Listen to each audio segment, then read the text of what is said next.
Bienvenue à tous dans ce nouvel épisode de La Voix en héritage. Aujourd'hui, j'ai l'immense plaisir de recevoir Franck Edja, plus connu sous le nom de Prince Edja, une voix libre et authentique d'Abidjan, qui a su faire de son authenticité, de son amour pour l'Afrique et de sa foi, une véritable force d'influence. Tour à tour communicant, marketeur touristique, entrepreneur et passionné d'histoire, il est aujourd'hui ambassadeur du tourisme ivoirien. Comment tu vas, Prince Edja? Je vais très bien, Zénab, et toi? Ça va très bien. Un honneur de te recevoir sur notre plateau. Ça fait plusieurs années que je te suis. Je voyais que tu avais une personnalité impactante et inspirante. Inspirante, ok. Moi, pas atypique. Voilà. J'ai tenu vraiment à t'interviewer et à te rencontrer aujourd'hui. Très content de parler sur des sujets qui sont très inspirants aussi. On va revenir déjà sur ton parcours, que les gens puissent un peu comprendre d'où est-ce que tu viens, qui tu es véritablement, au-delà de l'image que tu peux renvoyer sur les réseaux sociaux. La première question, ce serait, si tu devais te présenter en dehors de toutes les distinctions que tu as pu obtenir dans ta vie, comment est-ce que tu te définirais en tant qu'être humain? En tant qu'être humain, jeune passionné, rêveur, fou, immature, éclairé, illuminé. Waouh, j'aime bien ces adjectifs, je trouve que ça te définit. Ça me définit complètement parce que je pense qu'il y a aussi incompris. Je pense que je vais ajouter un incompris. Ouais. Pourquoi tu as eu à être incompris dans ta Parce vie? que quand on épouse l'art, on est incompris. Forcément. Parce qu'il faut comprendre soi-même ce qu'on a envie de partager. Et parfois, c'est pas facile, c'est pas évident d'être au même diapason avec tout le monde autour de soi. Donc, on est incompris. Quand on n'est pas sur le même diapason, on est incompris. C'est vrai, forcément. Comme un peu un génie qui sortirait Exactement. du lot. Alors, donc, dans quel environnement tu as grandi précisément? Tu as toujours grandi ici en Côte d'Ivoire, à Abidjan? À Abidjan, ici. Je suis né à la clinique Madone à Makori. C'est un quartier qui représente la Côte d'Ivoire. Je pense que ça représente vraiment le quartier Makori. Okay. Donc, c'est un quartier très populaire. J'ai grandi dans une famille africaine typique, une famille Ani Akan, très conservatrice. Est-ce que tu peux nous préciser, parce que pour ceux qui nous regardent, en fait ici en Côte d'Ivoire, on a plusieurs ethnies, ce qui fait qu'il y a une diversité culturelle qui est énorme. Voilà. Et donc, qui sont les Ani finalement? D'abord, le groupe Akan, c'est le groupe le plus grand, c'est le plus peuplé en fait, de la Côte d'Ivoire. Et ils viennent du Ghana. Ok. Donc, et après, je dirais, ils ont migré vers d'autres régions de la Côte d'Ivoire. Donc, il y en a au centre, au sud, à l'est. Et nous, on est à l'extrême est, à Bangrou, Bongouanou. Je suis précisément à Bongouanou. Donc, mes parents sont des amis du royaume de... j'ai oublié même le royaume. C'est un royaume, donc ça fonctionne comme un royaume. Et on est vraiment... Quand je dis dans la culture, c'est des amis authentiques. Les amis sont très... Chez nous, on dit on ne mélange pas le sang. Pour ne pas... Donc c'est vraiment vous mariez en Ils se marient. Et donc c'est très protocolaire. Le respect de la chefferie, le respect de l'aîné, on respecte vraiment la tradition. On respecte le matriarcat, on respecte tout. C'est vraiment très profond. La famille occupe une place très importante. Donc on est là dans les bons comme dans les mauvais moments. Donc chez nous, le culte par exemple du funérail, chez nous, un funérail c'est tout un... C'est un spectacle, c'est festif. Toute la culture Ani est vraiment empreinte de cet aspect de hiérarchie, de valeurs très fortes, de traditions africaines. Parfois je trouve que c'était un peu démodé, mais il y a tout un protocole dans le langage, dans comment on s'adresse aux gens, quand on visite aux gens, et on a baigné dans ça. Et mon père et ma mère, je dirais, c'était des gardiens de cette tradition-là. Et c'est ce qu'ils vous ont transmis en tout cas dans leur vie. Ils ont essayé de nous transmettre et je pense que chacun de nous a pu récupérer ce qu'il a pu prendre. On en a déjà un peu parlé tout à l'heure, mais est-ce que tu viens d'une grande famille? Non, je viens d'une famille modeste. Mon père était agent des impôts. Ma mère était assistante de direction en son temps. Et on habitait à Makori. D'abord, c'était à Djamé, 220 logements. C'est après qu'ils sont allés à Makori. C'était une famille nombreuse. Hein. J'avais chez nous quand je disais le matriarcat, les enfants de la sœur de ton père sont censés véritables enfants parce que c'est le même sang. Donc chez nous, on avait des cousins, cousines. Donc, tu vois, il y avait ça. Mon papa, il s'occupait vraiment de tout le monde, de toute la famille. Et c'est lui qui est allé à Abidjan parce que les autres frères peut-être sont encore au village, mais lui, il est à Abidjan. Et donc, c'est dans ça qu'on a grandi. Et au fur et à mesure, je pense qu'il a évolué. On a bougé, on est venu à Cocody. On va dire le quartier des Chocos. Et je pense qu'il avait beaucoup d'ambition pour nous. Hein. Il nous a mis dans de très bonnes écoles. Moi, j'ai fait le collège Saint-Viateur, qui est une école d'excellence. Et on ne manquait de rien. Ils payaient toute notre scolarité. Ma petite soeur, pareil, mon petit frère, tout le monde. Tu sais, étant donné qu'on est ici en Afrique, plus précisément en Côte d'Ivoire, on sait que les différences sociales sont très marquées. Et on sait ici que le statut social a une importance particulière Énorme. et te permet d'accéder à certains Énorme. privilèges, certaines opportunités. Totalement. Moi, ma question, ce serait de savoir, étant issu d'un milieu modeste, comment est-ce que tu as pu t'émanciper? Dans le sens où, est-ce que déjà très jeune, tu avais déjà aussi conscience de cette différence peut-être par rapport même à tes amis? Peut-être que tu avais des amis. Et surtout, j'aimerais savoir, est-ce que tu as pu aussi ressentir une certaine frustration parfois? Oh oui. Tu vois, de te dire, moi, eux, ils ont ça, moi, j'ai pas ça. Et comment tu l'as géré? C'est drôle, hein, c'est vraiment drôle. Je pense que c'est un passage qui a vraiment fait qui je suis aujourd'hui. Ça a vraiment changé. C'est quand j'étais à l'école, mon père avait une vieille voiture, une Renault 12. Je sais pas si tu vois. Je ne connais même pas ces mots. C'est des vieilles voitures, vraiment le frein là. C'est les longs aujourd'hui, même on en trouve même plus une voiture de collection. Donc vraiment la voiture. Je me rappelle, j'avais une amie, Alix. Donc quand mon père nous déposait, je lui disais, ne t'approche pas trop du signataire, dépose-moi là. Je vais marcher pour la voiture était. La voiture a vraiment. Effectivement, tu ne peux pas venir d'un milieu comme le mien où j'étais, qui était un milieu modeste, je dirais très modeste. Et mon père, je le félicite beaucoup pour tout ce qu'il a eu à faire, parce que c'est pas évident de venir d'où on vient et de s'élever dans la société. Totalement. Et de mettre ses enfants dans ces écoles-là. Et vraiment, je l'applaudis pour ça. Et donc, moi, au milieu des enfants de directeurs, de ministres, de PDG dans ton grande entreprise, tu te sens. Il y a un complexe qui naît. Forcément. Il y a un complexe qui naît. Mais comme je dis, Dieu ne donne pas tout. Il nous a donné l'intelligence. Donc, là où je ne pouvais pas les surpasser, que toi, vestimentairement parlant, avec des chaussures, les derniers monstros qui sortaient, ou toi, tu avais la même chaussure de l'année passée, je comblais ça par peut-être des capacités intellectuelles qui. Voilà. Et peut-être aussi par la chaleur que tu dégages, par ta sociabilité. Parce que je passe facilement dans le milieu comme si genre. Et j'avoue, c'est incroyable. Mais est-ce que par exemple, tu avais honte d'inviter des gens chez toi? Ah non, du tout. Non, ma maison, c'était l'endroit où tous mes amis venaient. C'est là-bas que tous mes amis étudiaient chaque dimanche.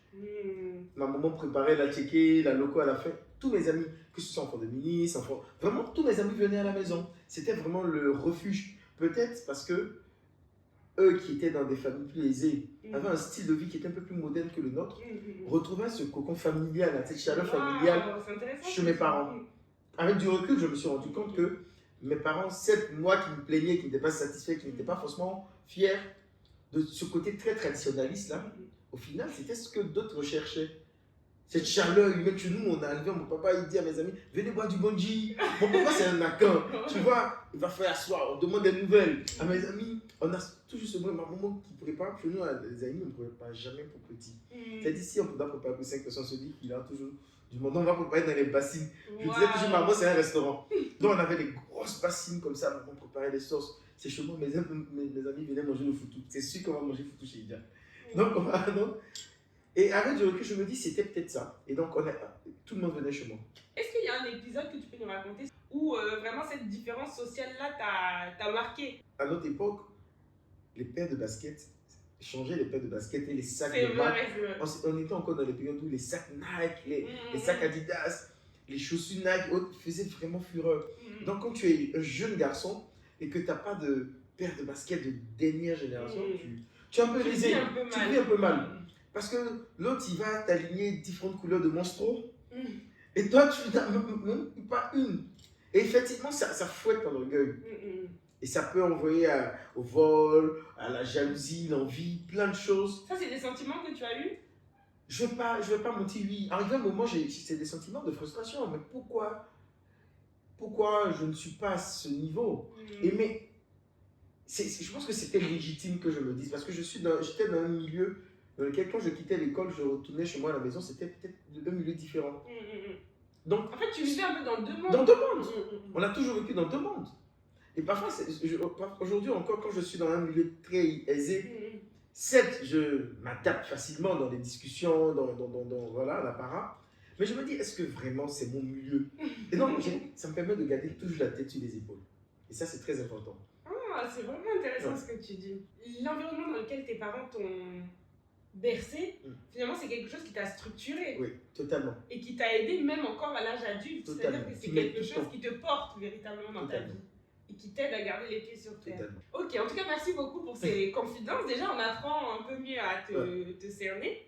Et déjà, est-ce que tu as eu l'opportunité, quand tu étais jeune, de voyager? Parce qu'on sait que c'est vraiment le pilier de ta vie, le voyage, la découverte. Donc déjà, est-ce que très jeune, tu as eu cette opportunité-là? Je dirais oui. Peut-être pas... pas forcément à Pas l'international. Mais... Je disais souvent que, encore mes parents, chaque week-end, ils voyageaient. Mes parents, ils allaient pour les funérailles. Chez nous, les funérailles, chez les Afghans, comme je disais, c'est quelque chose de très important. Donc tous les week-ends, ils allaient aux funérailles. Ce n'est pas des funérailles pour seulement des gens de la famille. Ça peut être des inconnus, des membres, des amis d'eux, des collègues, des enfants d'eux. Mais ils allaient. Et moi, je leur dis, mais pourquoi vous allez tout le temps? Ils me disent que la vie, les funérailles, c'est comme la tontine. Quand tu vas, donc pour les autres, ils viendront donc pour toi. Et c'est au funérailles, tu vois si les gens t'aiment. Bon, c'est ce concept africain là, des funérailles d'honorer là, qu'ils ont gardé. Ils voyageaient tout le temps. Non, moi, je les voyais prendre la route. Parfois, j'allais avec eux. Parfois, je restais à la maison. Et ça, c'était dans toute la Côte d'Ivoire? Et c'est dans toute la Côte d'Ivoire, pas seulement qu'à Abidjan. Ils allaient de l'est à l'ouest, ils avaient des collègues partout. Et c'est comme ça que moi, j'ai appris le voyage. Donc, pour moi, le voyage, c'est d'abord aller apporter du réconfort. Puisqu'ils allaient apporter de leur présence dans ces funérailles. C'est aller découvrir, parce qu'ils allaient dans des hôtels, dans des maisons de ces personnes-là, ils vivaient avec eux, ils mangeaient. Vraiment, c'est des funérailles traditionnelles, on faisait la salutation. On voyait tout ça. Donc, c'est vraiment, on découvrait cette culture, on découvrait ces gens qu'on ne connaissait pas forcément, mais leur vie, leur mort, au fait, nous permettait de découvrir ces destinations. Wow. Et c'est comme ça que moi, j'ai compris, j'ai connu le voyage, j'ai connu, en voyant mes parents voyager. Ok. Et concernant la spiritualité, parce que je sais que c'est quelque chose qui fait vraiment partie de toi, c'est un aspect dont tu parles souvent sur tes réseaux sociaux, ta spiritualité. Est-ce que déjà très jeune, parce qu'on reste du coup sur le spectre de ton enfance, c'est quelque chose qui te parlait déjà, cette spiritualité-là, ou même la religion de manière générale? Est-ce que tes parents t'ont inculqué une éducation religieuse? Comment ça se passait véritablement? Je dirais pas vraiment, elle n'était pas stricte. Mon père est protestant, ma mère est catholique. Donc déjà, c'est deux religions complètement opposées, bien que chrétiennes, mais voilà, des fois qui ne s'entendent pas forcément sur certains points de la vie. Et donc il y avait ça. Donc, mais nous, on allait parfois un dimanche sur deux à l'église catholique ou à l'église protestante. Donc nous, c'était les deux. Non, parce que c'est pas du tout la même chose. C'est pas le même sermon. L'autre, on va faire des moments avec Marie. L'autre, c'est pas pareil, c'est pas les mêmes. Même la manière dont la messe se fait, je trouve que la manière dont même la prêche est faite, l'autre, c'est différent. Donc, c'est voilà, l'un ou l'autre. Mais quand j'ai commencé à Saint-Viateur, je me suis inscrit au catéchèse. Donc, c'était une école catholique, donc j'étais un peu plus proche de ça parce que c'est ce qu'on apprenait. Les matins, on récitait notre Père en classe, Amen, fait les prières avant de commencer les cours. Donc, c'est comme ça qu'on a grandi. Mais je ne dirais pas que j'avais une vie chrétienne. Très remplie. Non, du tout, du tout. Mais je me rappelle de quelque chose. J'avais une cousine personnelle, j'avais Marthe, Tante Tata, qui était une fervente chrétienne, qui chantait à l'église, magnifique voix. C'est la seule que je voyais vraiment prier, qui était vraiment évangélique en son temps. Et qui me disait, Franck, j'ai confiance en Dieu, et donc aie confiance aussi en moi. Donc n'aie pas peur. Donc ma Tante Tata. Et inconsciemment, quand quelque chose m'arrivait, je disais, ah, j'ai ma Tante Tata. Tu vois, je dis le brin de foi que j'avais en ma Tante Tata. Ça déteignait un peu sur toi. Ça déteignait un peu sur moi. Et j'ai dit, ok, peut-être c'est ça la foi. Parce que j'avais vraiment foi en ma Tante Tata. T'avais trop confiance en elle. Elle pouvait tout décompter. Même quand mes parents étaient fâchés, quand j'étais au collège, Tante Tata arrive. Et elle réglait tout. Elle réglait pas. Elle faisait pas asseoir les gens avec beaucoup d'humour, beaucoup de tendresse. C'était la fille que tout le monde adorait. Je pense que nos parents étaient croyants. Mais je pense que la pratique, c'est autre chose. Moi, je fais vraiment une différence aujourd'hui. C'est vrai qu'il y a une grande différence. Entre chrétiens croyants et chrétiens pratiquants. Parce que la pratique, ça demande toute autre chose. Ça demande de la rigueur. Ça demande trop de rigueur. Est-ce que pour toi, les deux sont indissociables? Est-ce que tu peux être juste croyant ou pour toi, quelqu'un qui croit doit forcément pratiquer? Pour plus de cohérence, tu vois? C'est bizarre. Quelqu'un qui croit doit voir le miracle. Donc, il doit pratiquer pour voir le miracle. Donc, c'est une suite logique. Oui. Tu dois pratiquer ce que tu crois pour voir le miracle en toi agir. Sinon, il n'y aura pas de miracle. Croire pour croire, tu n'auras pas... il y aura un truc comme moi, en fait. Tu ne peux pas vivre si tu ne pratiques pas. Parce que je me dis, la Bible, c'est des principes. Qu'il faut appliquer. Qu'il faut appliquer. Il n'y a pas 1000 secrets. Si tu veux la guérison, il y a ce principe de guérison qui est dans la Bible. Il faut pratiquer. Et bon, ça on peut parler de religion, hein. Mais par exemple, tu vois, ce qui est intéressant, quand tu crois à ce qui est dit dans la Bible, et on te dit que pour avoir ces bénédictions, il faut suivre mes paroles, ma parole. Donc, suivre la parole, c'est la pratique. C'est œuvrer. C'est œuvrer finalement. Et donc, c'est ça. Non, on ne peut pas faire. On est obligé. On a déjà un peu cerné ton personnage, on voit un peu tes fondations, tes racines, et ce qui t'a apporté déjà très jeune.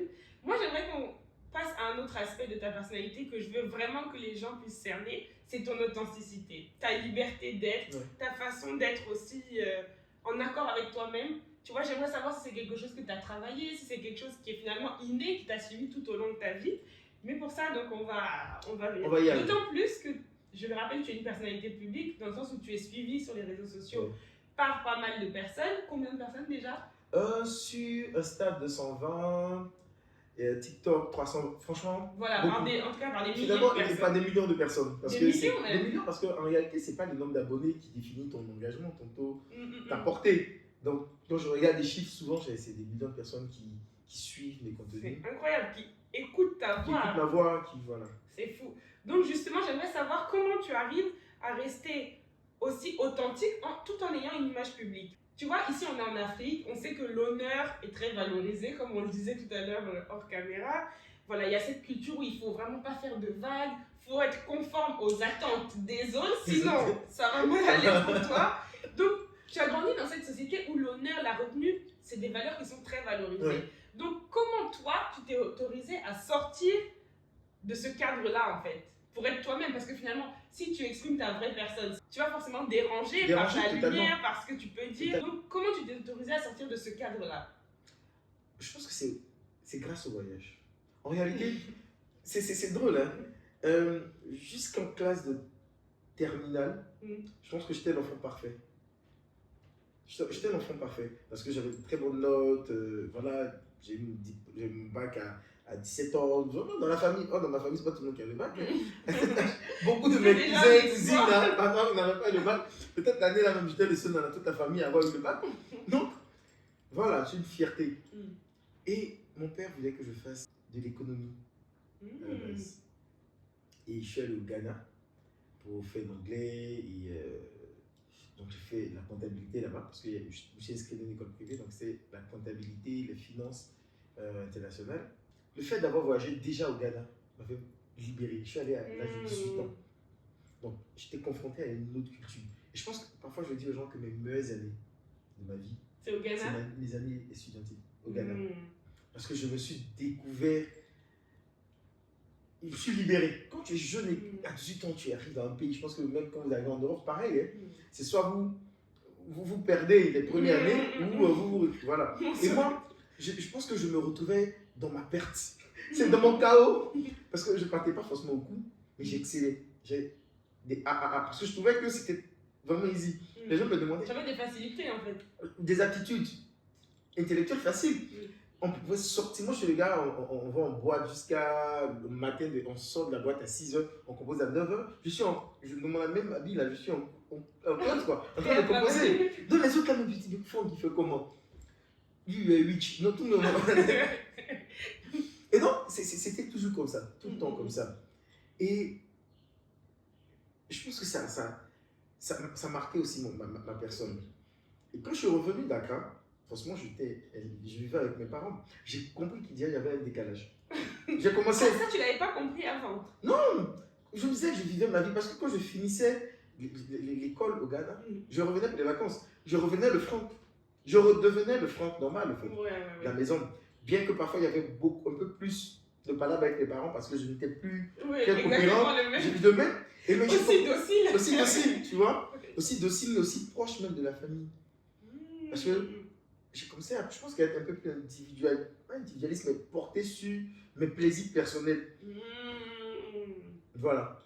Et donc, je pense que ça a commencé comme ça. Et à force de voyager, de découvrir d'autres personnes, de découvrir d'autres histoires. Et je lis beaucoup. Je pense que moi, les livres, c'est les premiers avions que j'ai eu empruntés. Parce que ça m'a fait vraiment découvrir d'autres mondes. Même en lisant d'autres personnes qui faisaient des choses incroyables, qui étaient spéciaux.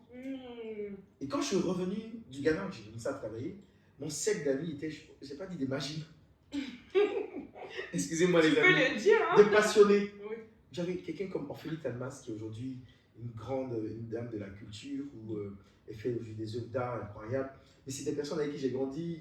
J'ai commencé Charles Lévy, avec qui j'ai commencé à parler culture, à parler de nos vies. Ma cousine Muriel Tano, qui est, je dirais, qui est un peu comme moi. Et donc, Laetitia, on était vraiment atypiques. On s'amusait. Un groupe d'atypiques. Un groupe d'atypiques. Moi, je dis atypique, peut-être on dit, voilà, ou anticonformiste. Ça t'a aidé peut-être aussi. De grandir avec eux, oui. D'épouser d'autres idéologies, oui. Je pense que ça m'a beaucoup forgé. Et on finit jamais d'apprendre.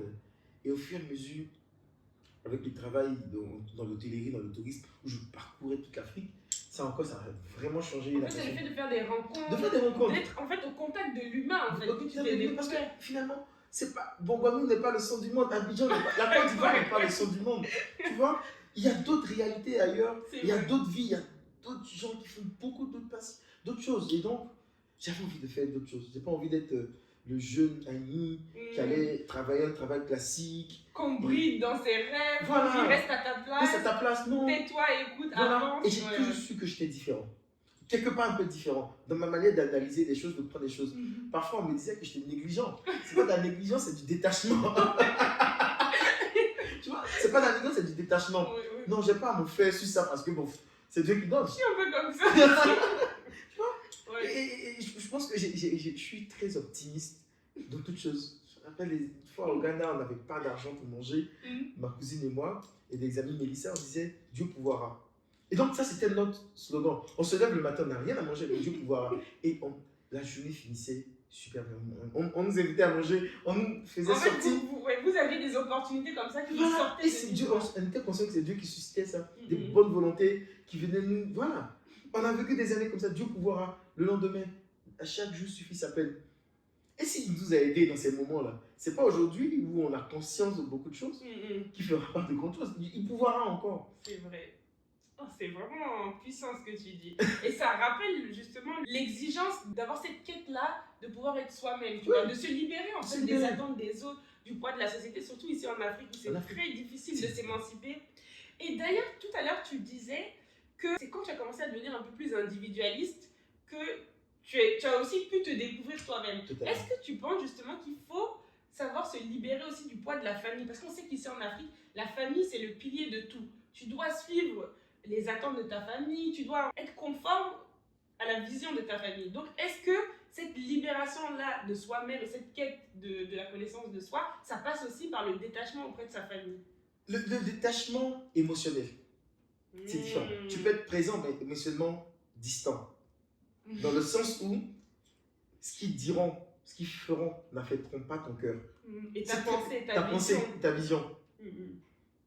Parce que c'est difficile. Parce que moi, j'ai vécu un peu tout. Le détachement physique où j'ai dû quitter. On n'a pas se parler pas pendant des moments. Et j'ai eu le détachement émotionnel où je suis là parce qu'en tant que fils, il faut être là, il faut être présent. Mais sinon, dans des moments difficiles. Dans mon cœur, j'ai pas envie d'être là. Tu vois? Pardonnez, mais c'est vrai, mais il faut le dire. Il faut vivre tout ça pour comprendre quand être là ou quand ne pas être là. Quoi prendre d'eux, quoi ne pas prendre d'eux. Parce qu'à un moment, des remarques, des comparaisons, des petites critiques, des manques, des absences jouent sur notre personnalité. On ne se rend pas compte, mais les blessures qu'on garde en famille, des blessures qu'on acquiert pendant notre enfance, si on ne les soigne pas, on ne peut pas devenir l'adulte qu'on aimerait devenir. Et tu vois, moi, c'est un constat que j'ai fait. Je trouve qu'il y a beaucoup de gens ici qui sont enfermés justement dans ces schémas-là, tu vois, c'est-à-dire qu'ils n'ont jamais fait... Tu vois, aujourd'hui, on entend beaucoup parler de... Il faut travailler sur soi-même, le débat... En fait, moi, je trouve qu'il y a du bon, il y a du faux dedans. Mais ce qui est juste dans cette analyse-là du fait de travailler sur soi-même, c'est que vraiment, tu vois, aujourd'hui, on est face à des adultes qui se remettent jamais en question, qui n'osent même pas, en fait, peut-être s'excuser auprès de leurs enfants quand ils ont fait vraiment un manquement, quand ils ont commis un manquement, parce que ça arrive aussi. Ça arrive totalement. Et les Africains ont cette vision où ils pensent que, déjà, quand tu es l'aîné, tu es le boss, tu peux tout faire aux plus jeunes, on ne dira jamais rien. Alors que tu vois, c'est c'est pas normal. C'est pas normal. Et tu vois, je trouve qu'il y a quand même des carences dans cette éducation africaine. Il y a évidemment énormément de belles choses, mais il y a beaucoup de choses aussi qu'on devrait revoir. Et je pense d'ailleurs que notre génération va vraiment opérer un changement radical par rapport à ça. Mais néanmoins, on va opérer un changement, il faut garder quand même certaines bases. Effectivement. Parce que il y a un slogan qui me plaît très bien. On dit les temps forts, les temps durs créent les hommes forts. Les temps faciles créent les hommes faibles. Et c'est les hommes faibles qui créent les temps durs. En fait, c'est dans la diversité qu'on apprend plus. Qu'on apprend plus. Et donc, je pense que nos parents, et moi j'ai compris très tard, mais maintenant, que ce que je prenais pour de l'absence de l'amour était juste le conditionnement, l'environnement, leur manière d'avoir été élevé. Moi, aujourd'hui, avec du recul, quand je regarde, je pensais qu'un père ou une mère devait être l'ami de ses enfants. Tu vois, quand je vois des amis, moi, le père de mon amie Laetitia, quand je vois avec elle comment ils sont fusionnels, et ils partaient la chercher en boîte de nuit. Quand on se finissait le gasoil, là, ils venaient la récupérer, ils venaient la déposer. Tu vois un peu le genre de papa comme ça. Et moi, c'est cette image aussi que j'ai vue, tu vois. Mais mon père faisait pas ça. Mon père m'a fait ma il fait tu vas dormir dehors. Tu vois? Ouais. Et donc, pour moi, c'était pas de l'amour, c'est pas présent. Mais il a rempli toutes ces conditions, le père. Il m'a donné la vie, il s'est occupé de moi, je n'ai pas manqué, il m'a mis dans de bonnes écoles et tout. Avec le recul, j'ai compris que mon besoin affectif, mon besoin de validation de mon père, c'est moi qui en avais besoin. Et je rejetais en fait ça sur lui, comme s'il ne m'avait pas donné. Mais il m'a démontré de la seule manière qu'il connaissait. Totalement. Qui était d'être le père qui pourvoyait pour nous. Parce que c'est ce qu'il a appris. C'est ce qu'il a reçu à son époque. Peut-être son père ne le pourvoyait pas pour lui. Il a dû se battre autrement. Et ce manque-là, il a essayé de le combler. Et il m'a donné ce qu'il avait. Et donc, moi, aujourd'hui, qui ai eu un manque d'affection, je vais le retransmettre à mon fils ou à mes enfants. Mais je ne dois pas oublier que je dois aussi leur donner tout ce qu'il a eu tout ce qui s'est transmis. Oui, je vois tu vois? Et non, ne pas lui donner que de l'amour, mais lui donner aussi, peut-être cette absence aussi, pour le forger, pour qu'il apprenne aussi à se développer, cette rigueur ou bien cette présence à sa fois financière pour payer mes études et tout, mais jouer le rôle du père, pas le rôle de l'ami, mais jouer plusieurs rôles pour un enfant, pour qu'il soit équilibré. Totalement. Et ça, j'ai compris ça aujourd'hui. Et donc, ça fait que moi, j'en veux plus à mes parents. Et je pense que notre relation s'est améliorée. Parce que je comprends. Quand ils te disent non, c'est pas qu'ils veulent, c'est pas ignorance. Ils ne comprennent pas ta vision. Donc, justement, est-ce que c'est à toi de leur imposer ta vision pour des gens qui seraient dans ce cas-là, dans ce cas de figure? Est-ce que c'est aux enfants, justement, d'imposer leur vision aux parents? Ou, en fait, quelle est la stratégie? C'est ta vision, tu n'as pas besoin d'imposer à qui que ce soit. Vis ta vie. Ils te rejoindront. Dans l'hypothèse où tu as des parents qui sont vraiment rigides, qui sont, tu vois, surtout ici en Afrique, encore une fois, où dans certaines familles, tu peux rien faire un peu sans eux, puisque c'est eux qui ont les relations, c'est eux qui ont... Comment faire, en fait? Est-ce qu'il faut rentrer dans le moule et conformément à leurs attentes, ou est-ce que quelqu'un qui a une vision comme toi, qui est visionnaire, qui voit loin, qui n'a pas envie de suivre ce que les parents ont pour projet pour leur enfant, comment il doit procéder, en fait, tu vois? Aujourd'hui, je dirais, il faut suivre sa passion, il faut suivre son identité et exceller. Tu vois, dernièrement, j'ai eu une discussion avec mon père qui m'a vraiment marqué. Quand j'ai projeté mon film, je l'ai invité à l'avant-première de mon film et tout. Et lors de la cérémonie, le ministre a encensé. Et vraiment, c'était très beau et les gens ont adoré le film. Et le lendemain, je l'ai appelé pour lui dire merci d'être venu. Et il m'a dit quelque chose. Il m'a dit, Franck, je pense qu'on ne s'est jamais compris parce que c'était pas le rêve que j'avais pour toi. Mais si c'est ce que tu veux, la seule chose que je te demande, c'est d'exceller. Et tu excelles dedans. Et donc, tu as tout mon soutien. Pour moi, il m'a guéri là, à ce moment-là. J'avais besoin d'entendre ça. Parce que comme s'il avait enfin reconnu quelque chose. Parce que c'est pas. Je suis pas l'enfant qui est peut-être directeur de banque. J'aurais pu l'être. Directeur d'un hôtel. J'aurais pu être un grand directeur de marketing. Plébiscité. Tu vois, je ne suis pas l'enfant qu'on va citer en exemple aux réunions de famille. Oh, il est avocat. Tu vois, avocat, mon fils est mon fils. Moi, je suis celui dont on regardera les stories. Oh, il est dans tête, il est en train de boire, il est en train de s'amuser, en train de grimper, en train de monter une montagne, en train de nager. En fait, quelque part. Des choses pour eux qui n'ont aucun sens. Qui n'ont aucun sens. Ça fait rire. Et tu vois, par exemple, moi, j'en ris parce qu'il y a des situations comme ça. Ça m'a tellement marqué. Et avant, ça crée une colère en moi. Ça crée une véritable colère en moi de ne pas être accepté, de ne pas être compris. Tu voulais, mais c'est ça aussi de grandir finalement. De grandir, d'évoluer. Tu n'as même plus besoin d'expliquer ta vie. Tant que toi-même tu es convaincu au fond de toi, tu es en accord avec toi-même. En accord avec toi-même, ils viendront, ils comprendront. Ils comprendront. Et c'est ce qui se passe aujourd'hui. Oui, c'est ce qui se passe aujourd'hui. Ils voient, ils savent. Et alors du coup, est-ce que tu as toujours été libre aussi dans ta manière de penser ou il y a vraiment eu un déclic? Il y a eu un déclic. Il y a eu énormément de déclics. Il y a eu différentes étapes. Je pense que le dernier déclic qui m'a vraiment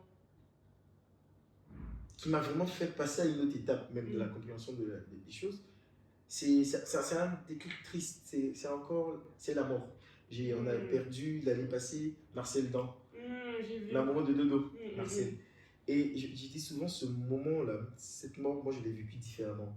Je n'ai pas vécu comme un ami qui est mort. Parce que Marcel, il avait énormément de talent. Il savait faire la comédie, il était drôle, il savait chanter, il était incroyable. Et quand il est mort, pour moi, c'était pas le corps physique qui mourait, c'était l'étoile. Enfin, c'était tout le potentiel. Et ça faisait encore plus mal. Je dis, il avait une mission sur Terre pour faire quelque chose, pour être une lumière, et cette lumière s'est éteinte.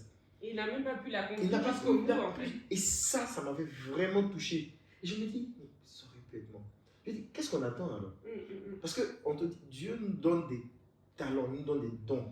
Exactement. Et qu'est-ce qu'on en fait? Au final, à la fin de la journée, à la fin de notre vie, il nous demandera, tu me dis, Seigneur, tu ne m'as pas rendu riche, j'étais pauvre, c'est pour ça que je n'ai pas fait ton œuvre. Mais ce n'était pas ta mission d'être riche. Je t'ai donné, par exemple, une voix. Est-ce que tu as chanté? Ne t'inquiète de rien. On n'a pas à s'inquiéter. Quand on a les talents, on comprend notre talent. Il faut le mettre dans le plan de Dieu. Je parle beaucoup de Dieu parce que pour moi, tout est relié. Certes, je fais du voyage, je fais du tourisme, mais pour moi, c'est en lien avec ma mission. Je suis complètement aligné. Notre mission, tous sur Terre, je crois, c'est adorer Dieu, c'est gagner des âmes à Christ, parce que ça fait partie même des commandements, des choses qu'il nous demande. Et tu vois, mais on n'est pas tous amenés à être pasteurs, on n'est pas tous amenés à être prêtres ou imams. Voilà.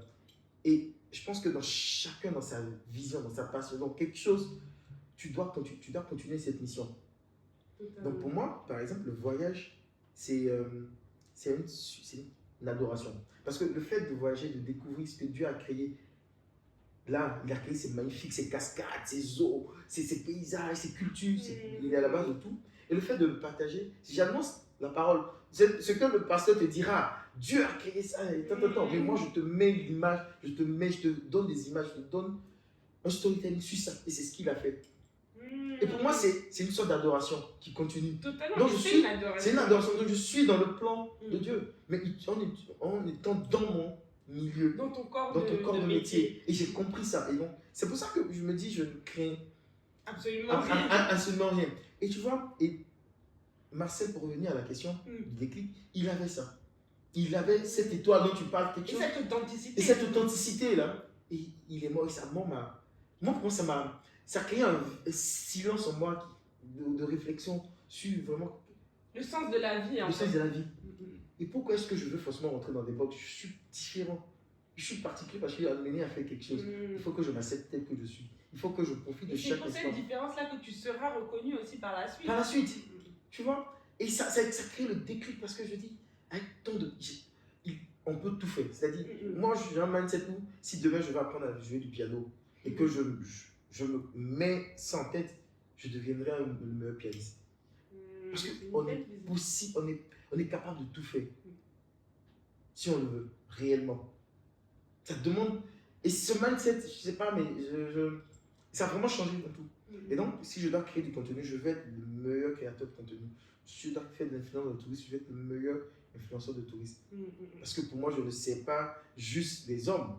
Je ne sais pas avoir de belles images et autres. J'ai un but plus grand. Le plan est plus grand, plus large. Et donc, il y aura effectivement des hauts et des bas. Je pourrais être incompris et autres, mais j'irai à mon port. Parce que la mission est plus grande et la mission est assurée de réussir. Donc, tu vois, c'est une belle philosophie, de réfléchir comme ça. Non, mais c'est vrai, ça pèse beaucoup en fait. En fait, de donner du sens à tes accomplissements et de voir toujours plus large en fait que ta propre sphère, tu vois, tes propres problèmes, tes propres réalités. Et ça aide énormément à avoir du détachement sur les choses matérielles, sur les honneurs. Regardez, je t'assure que pour moi, les échecs, je dis merci même aux échecs. À chaque fois que j'échoue, je me dis non, la bénédiction qui arrive là, non, vous n'êtes pas prêt. Tu vois, et je dis toujours, vous n'êtes pas prêt, vous n'êtes pas prêt. Je le dis tout le temps. Parce que c'est comme, je sais pas comme je le ressens. Moi, quand j'échoue, je dis ouais, ça c'est pour moi un apprentissage. Quand un malheur m'arrive, ouais. Et donc, j'ai une posture différente, un calme et une assurance, une sérénité que je ne sais même pas comment expliquer. Mais ça appelle le discernement. C'est exactement ça. Il faut savoir discerner les choses. Et parfois on me dit, toi tu es un hippie parce que tu n'es pas sur cette planète. Oui, peut-être. Je ne suis pas peut-être sur la planète parce que certaines choses me paraissent vraiment banales. Comme on en parlait, l'argent, je le disais et tout. Mais ça te dit rien. Ça me dit rien. Mais il faut tout ça. Mais ça m'a permis de faire ce déclic et d'accepter qui je suis, d'accepter d'être différent. Et une chose drôle, tu vois, par exemple, ces bagues. Ça fait toujours. Les gens me posent toujours la question, mais pourquoi tu portes tes bagues? Pourquoi tu portes ces bagues? Déjà, c'est des bagues africaines. Elles sont belles, tu vois. C'est des bagues africaines, c'est des masques africains. Et je disais à mes cousins au Ghana que quand on rentre tous dans une salle, et qu'on est formel, on est normal, on est des personnes normales, on va dire ainsi, et que je ne suis pas le plus grand de taille pour être le plus visible. Je ne suis pas forcément le plus beau pour être le plus remarquable. Je ne m'habille pas forcément le mieux pour être le plus visible aussi. Et donc, mais je suis sûr que lorsque je prends la parole, je serai le plus captivant. Il faut prendre la parole avec moi. Il faut créer la connexion. Donc ça, c'est un langage non verbal qui attire l'intérêt, qui attire l'envie. Je suis allé dans des endroits incroyables. On me dit, ah mais c'est très beau ce que tu portes, ça vient d'où? Et moi, le simple fait que tu viennes me dire ça vient d'où, je te dis ce que je suis.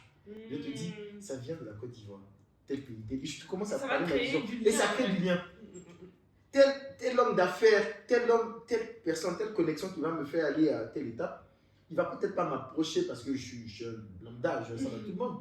Mais en m'affirmant avec peut-être des artifices, on va dire des artifices, mais des choses qui me ressemblent, qui me sont propres, mon grand. Ils font partie de ton identité. Ça va créer la connexion.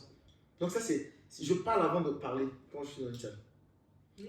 Et parce que j'ai compris qu'il faut que je suis une étoile, il faut que je brille. Et dans tous les domaines, dans tous les aspects, il faut assumer qui tu es. Il faut être extra. On dit souvent à certaines personnes, vous êtes extra, tu es trop, tu es bien. C'est mon pimpéen là qui m'envoie ici. C'est mon pimpéen là qui me fait aller loin. C'est mon pimpéen qui me fait à réaliser mes rêves. C'est vrai en plus. Parce que si j'étais normal, si j'étais calme comme tout le monde, je ne serais pas ici. On ne serait pas là. C'est vrai, c'est totalement. Donc c'est la personne que je suis avec tous les contours. Le fêtard, la personne qui est peut-être intellectuelle, le spirituel, le calme, voilà quoi. En fait, le paradoxe de tous tes aspects de ta personnalité, de toutes tes facettes. Toutes tes facettes. Tu ne peux pas t'arrêter sur celui que tu connais pour dire, ah Franck, tu n'es pas comme ça. Je peux faire ça, je peux être capable du pire que du moins pire. Justement, ça c'est un aspect que j'aimerais qu'on souligne parce qu'il y a cette vision où les gens aiment trop te mettre dans des cases. Tu vois, ils vont te voir, je sais pas, en boîte de nuit avec du champagne, ils vont dire, ah lui c'est un vaurien, il fait rien. Ils vont te voir dans un costume sur les réseaux. Ah, lui, vraiment. Tu vois, en fait, le culte de l'image de l'apparence. Je trouve qu'il faut qu'on s'en arrête avec ça parce que, justement, comme tu l'as si bien dit, un être humain est tellement complexe dans toute sa profondeur qu'il ne faut pas le réduire, en fait, à un aspect. C'est-à-dire, quelqu'un comme toi, tu peux, et je le vois, tu es fêtard, mais en même temps, tu es intelligent, mais en même temps, tu voyages, mais en même temps, tu peux ne pas avoir d'argent, mais en même temps, tu peux avoir des opportunités et tu peux être dans les plus hautes sphères. En fait, il n'y a pas de... Tu vois ce que je veux dire? Il n'y a pas de limite, en fait. Un être humain est pluriel. Il est pluriel, exactement. Et en fait, il faut toutes les accepter. Il faut arrêter vraiment de cataloguer les gens. On sera toujours déçu. Exactement. On sera toujours déçu. Moi, je dis souvent aux gens que même la personne que vous voyez sur les réseaux sociaux, elle est peut-être 10% ou 25% même de qui je suis en réalité. Il y a des côtés de ta personnalité que tu ne montres même pas. Que je n'ai pas encore envie de montrer parce que je dis, si je commence à rentrer dedans, on dirait l'enfant il est fou. Hein. Il est vraiment dingue. Il est dingue.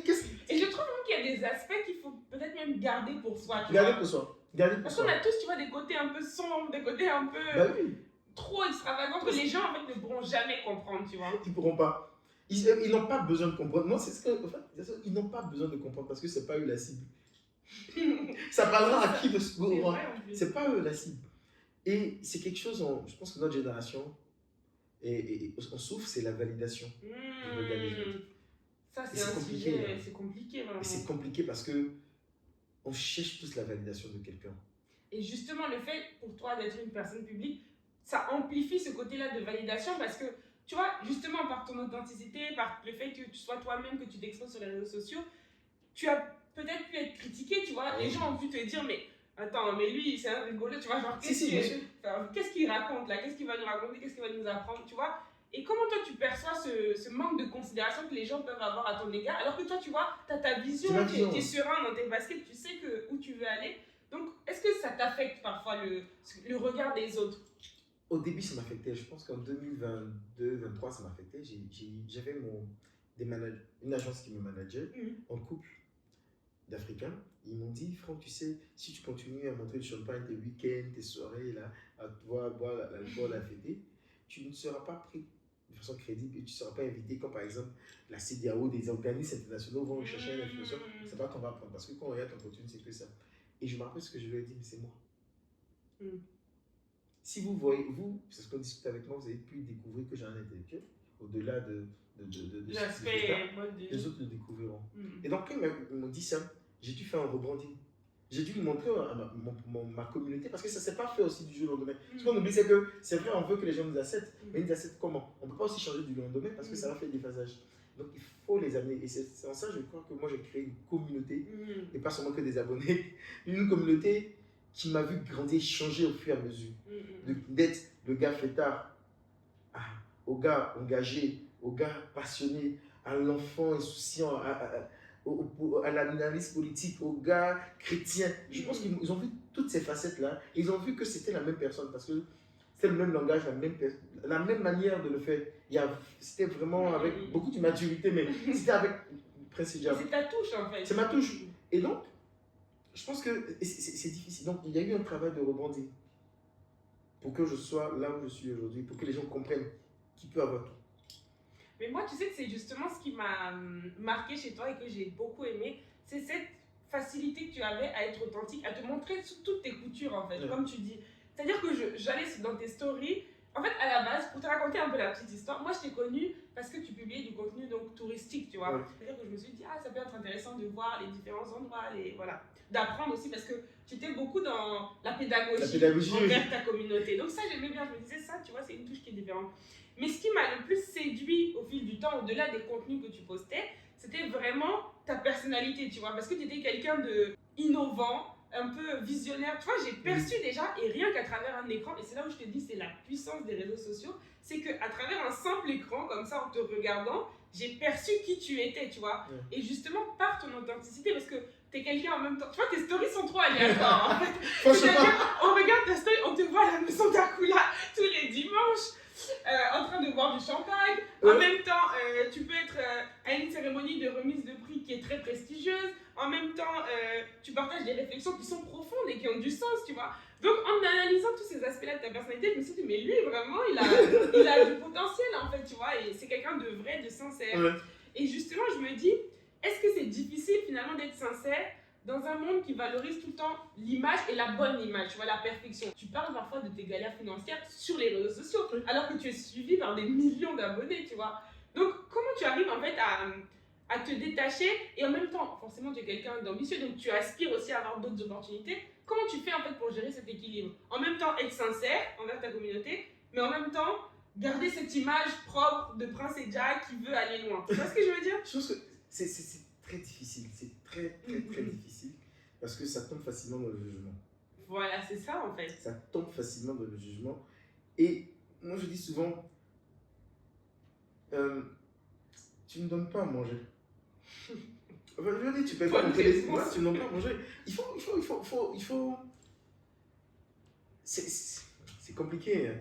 Moi j'ai eu des périodes de réflexion, je me dis non, il faut du bruit, il faut arrêter de montrer, il faut arrêter de faire ça, il faut arrêter. Mais la minute d'après, je le montre. Parce qu'après, tu ne peux pas changer qui tu es. Beaucoup se sont auto-censurés et après, ça n'a plus marché pour eux. C'est vrai. Parce qu'ils sont rentrés dans un rôle, en fait. Dans un rôle. Et quand tu joues un rôle, je trouve que parfois tu vas sortir de ce rôle, parfois tu vas rentrer dans... On ne sait plus qui tu es. Et moi, je pense que je ne joue pas un rôle, c'est mon quotidien. Si on devait faire une télé-réalité de ma vie, je pense qu'il y a des choses... Il y a des choses que moi, j'ai peur de partager, que je pas... Parce que c'est mon ambition. Je pense que c'est mon ambition qui fait que je ne partage pas certaines choses. La hauteur de mon ambition fait que... Non, il faut doser. Parce que, par exemple, il y a des galets qui m'arrivent. Je me dis, ça là, si j'ai posté la barre, ils vont dire, dans des années, Franck a fait ça. Mais je dis, oui, mais Franck a fait ça. Mais et puis, l'homme ne peut pas être linéaire, en fait. Ouais, parfait. Tu vois? Et moi, c'est pour ça que j'aime. Moi, je dis, je n'aurai jamais honte. J'aurais peut-être l'humiliation, on ne sait jamais. Mais avant, honte. Je ne te souhaite pas. Je ne le souhaite pas, d'ailleurs. Mais encore, mais je dis, on me dit non, que tu avais dit que tu ne ferais pas ça, et aujourd'hui, tu as fait ça. Mais l'homme peut changer. Et je pense que je suis en changement, parce que je suis en train de définir qui je suis. Je ne suis pas encore arrivé. Et ma vision des choses peut changer. Même si elle est globale, elle est unique. Mais comment je vais y arriver peut changer. Avant, je me disais, je n'allais jamais créer du contenu hors de l'Afrique. Parce que moi, je veux être un influenceur africain, fait truc. Et dès que je suis allé au Japon et j'ai découvert la culture japonaise, et ça a changé ma vie. Je dis, mais Dieu, c'est lui qui a créé les Japonais. Pourquoi j'ai laissé seulement en Afrique? C'est vrai. Il peut y avoir des similitudes entre le Japon et l'Afrique. Énormément. Et pour l'Afrique, c'est vrai que j'ai partagé le contenu, mais ça ne sera plus engagé. Parce qu'on a besoin de briser ces chaînes mentales. Donc ça sera différent. Mais je peux continuer à compter aussi le monde parce que c'est la carte tout. Donc je ne vais pas juste me limiter à l'Afrique. Mais je grandis, la vision grandit, elle devient plus large. Et c'est le propre même de la vie, tu vois. La vie. Aujourd'hui, je pense que moi, je veux promouvoir l'excellence ivoirienne. Dans tout ce que je fais aussi. Je suis un plus produit ivoirien. Donc cette excellence, elle ne sera pas seulement que pour la Côte d'Ivoire, elle doit s'exporter. Et j'ai compris quelque chose. Pour mieux parler de l'Afrique, c'est pas en Afrique. C'est hors d'Afrique qu'on a besoin, les gens ont besoin d'entendre parler de nous. C'est hors. Avant, je détestais tous les sommets Afrique qui étaient faits à l'extérieur. Je dis, mais vous parlez de sommet France-Afrique, mais le sommet sur le développement africain, et puis ça se passe à Dubaï, mais ça se passe aux États-Unis ou en France. Avant, je comprenais, je dis non. Pourquoi? C'est ici, venez ici. Et à force de voyager, je dis non. Parce que nous, on sait ce qu'il y a en Afrique, mais eux, ils ne savent pas. Eux, ils ne savent pas vraiment. Il faut aller là-bas, leur dire. Dis. Et donc, ça a changé ma vision aussi de comment je vais orienter mon contenu dans cette nouvelle phase. Parce que toi, tu as une vision unique qui est celle de vouloir changer le narratif de l'Afrique. C'est une expression que tu utilises souvent. Donc, moi, j'aimerais savoir par où ça a commencé déjà cet amour de l'Afrique. Quelles ont été tes premières graines pour cet amour vraiment de l'Afrique, en fait? Comment ça a commencé? On va dire les parents, non? Les parents, voilà. Le socle. Le socle, tu vois. Il y a deux moments de ma vie, je pense, qui ont changé, m'ont donné cet amour pour l'Afrique. Quand je suis allé au Ghana pour mes études, je suis tombé amoureux du Ghana. Mais j'avais une petite amie nigériane. Et je me rappelle, elle devait venir à Abidjan chez moi, et j'avais dit à mes parents, dis que tu avais pas une femme à Nango. Les femmes en Nango, on dit, quand elles accouchaient, moi je leur cordon ombilical. Que les Nigériens, là, ils font des faux en aïe. Tu vois, elle a aligné les clichés sur les Nigériens. Mais je dis, mais moi j'ai vécu avec elle. J'ai vu des Nigériens, ma meilleure amie au Ghana, c'est nigériane. Une fille beau, Claudia, que j'ai retrouvée après 15 ans, dernièrement. Je dis, j'étais au milieu des Nigériens. Je vois comment ils vivent, mais je les aime, ils sont comme nous. Et pour moi, ça a été un déclic. Ma mère n'a jamais voyagé. Elle a absorbé les idées reçues, préconçues, les vérités préconçues de ceux qui étaient ici. Mais moi qui ai voyagé, je ne suis pas au Nigeria, je suis parti au Ghana seulement, qui ai vécu avec eux, j'ai vu que c'est des personnes formidables. Alors il faut changer ce narratif-là. Il faut changer le concept, la pensée qu'on a entre nous, Africains. Mais justement, qu'est-ce qui te dérange, toi, dans la manière dont l'Afrique est racontée aux autres? Tu vois, parce que tu dis qu'il faut changer le narratif de l'Afrique. Qu'est-ce qui te dérange dans ce qui est déjà raconté aux autres? Comment on présente l'Afrique? C'est mal raconté. Déjà, ce n'est pas nous qui racontons l'Afrique. Tous les livres, tous les grands écrits sur l'Afrique, la carte même d'Afrique, c'est eux, c'est grandes puissances, ces colonisateurs, ces autres, ces grandes puissances-là qui racontent, qui définissent. Tous ces premiers livres sur l'Afrique, ces explorateurs et autres qui l'ont écrit. Alors après, Afrique, même, c'est eux. Et donc, pour moi, je pense qu'il faut changer, parce que tant que on dit tant que le lion ne sera pas écrit, il sera toujours l'animal le plus tué par le chasseur. Tu vois? Peut-être même c'est les lions même qui tuent les chasseurs, mais comme c'est le chasseur qui est gris là, c'est lui, à la fin c'est lui. Et il y a quelque chose qui m'a... Pourquoi changer le narratif? Je prends les pays asiatiques, le Vietnam comment on appelle ça, les États-Unis. Je pense que de ce qu'on sait, quand tu regardes les films américains, c'est les héros qui sont venus au Vietnam, ils ont les Rambo, tous les grands films, ils ont utilisé le cinéma pour nous faire croire que c'était eux les héros aussi, tu vois. Mais quand aujourd'hui avec Netflix, tu regardes les films vietnamiens, les films asiatiques, les Américains ont souffert là-bas. Tu vois en fait l'étendue aussi du stratagème des Coréens, des Vietnamiens, des Asiatiques quand il y a eu la crise. Je dis, mais aujourd'hui, parce qu'ils ont la possibilité de raconter leur histoire, de raconter leur vécu, comment la guerre s'est vraiment réellement passée. En fait, ce que tu dis, c'est que selon la bouche de la personne qui la raconte, chacun formate la réalité à sa manière. Totalement. Donc, c'est vrai que, par exemple, nous, au vu de notre histoire de l'Afrique qui a été colonisée, enfin, dans la majorité des pays, c'est vrai que les colonisateurs ont pu aussi déformer ce qui nous appartient, tu vois. Et aujourd'hui, c'est un peu notre rôle aussi de changer ça, de reprendre un peu le pouvoir sur notre histoire. Est-ce que tu crois au fait qu'on a vendu nos frères pour des miroirs? Ou bien pour du bon? Dis-moi. Tu crois à cette version de l'histoire africaine? Franchement, c'est difficile. C'est un peu difficile à... Un peuple qui avait l'eau et les océans, tu penses qu'ils ne se sont jamais vus leur reflet? Ils ont déjà vu leur reflet. Donc un miroir, c'est pas une grande invention. Pour ça, pour tuer, pour aller kidnapper un truc. On avait du vin, on avait du rhum, le koutoukou, le sodali et le consort. Donc le scotch ne peut pas me faire tuer, mais aller prendre un être humain. On avait le respect de l'être humain. Donc tu vois, cette version, je dirais enjolivée, trop simpliste, fantasmée du commerce. Moi je trouve que c'est n'importe quoi. Franchement, j'y crois pas. Mais c'est ce qui est enseigné. Tant qu'on ne va pas à la source pour dire, effectivement, on a été contraint par ça, pour vous vendre. Moi, franchement, c'est pas comme si on nous a donné des tabourets. On ne s'asseyait pas. Nos rois étaient où? On a eu des grands empires. Totalement. Nos reines s'habillaient de quoi? Pareil d'or et de diamants. Elles s'habillaient de quoi? Pas de pierres précieuses. Donc, je dis, pourquoi on nous a vendu? Qu'est-ce qui s'est réellement passé? Il faut remettre en question ça pour comprendre. Et tant qu'on ne remet pas en question l'histoire et on ne cherche pas à réécrire l'histoire par nous-mêmes, on va subir, on sera toujours dans cette captivité à la fois spirituelle, mentale. On ne va pas aller au-delà. Quel est ton regard aujourd'hui sur l'Afrique? C'est-à-dire ses forces, ça peut être la jeunesse, le fait qu'il y ait beaucoup de richesses, tu vois, la diversité culturelle, ses faiblesses aussi, parce qu'on sait qu'il y a beaucoup d'inégalités sociales, de corruption aussi parfois, et son avenir en fait. Quelle est ta vision sur l'Afrique en devenir finalement? Je dirais sur les forces de l'Afrique. D'abord les faiblesses. Je vais commencer par les faiblesses. Les faiblesses, c'est la politique, c'est la démocratie. Moi, je suis cash. Je pense que Attention. Non, la démocratie, comme elle est conçue aujourd'hui, le pouvoir du peuple, pas le peuple, ça non, c'est pas fait pour l'Afrique. Excusez-moi de le dire, mais à moins qu'on redéfinisse la démocratie. Parce que on ne peut pas nous imposer une démocratie où la majorité vote le leader. Parce que dans notre ADN, dans notre conceptualisation de l'hierarchie, ça ne se fait pas par la majorité.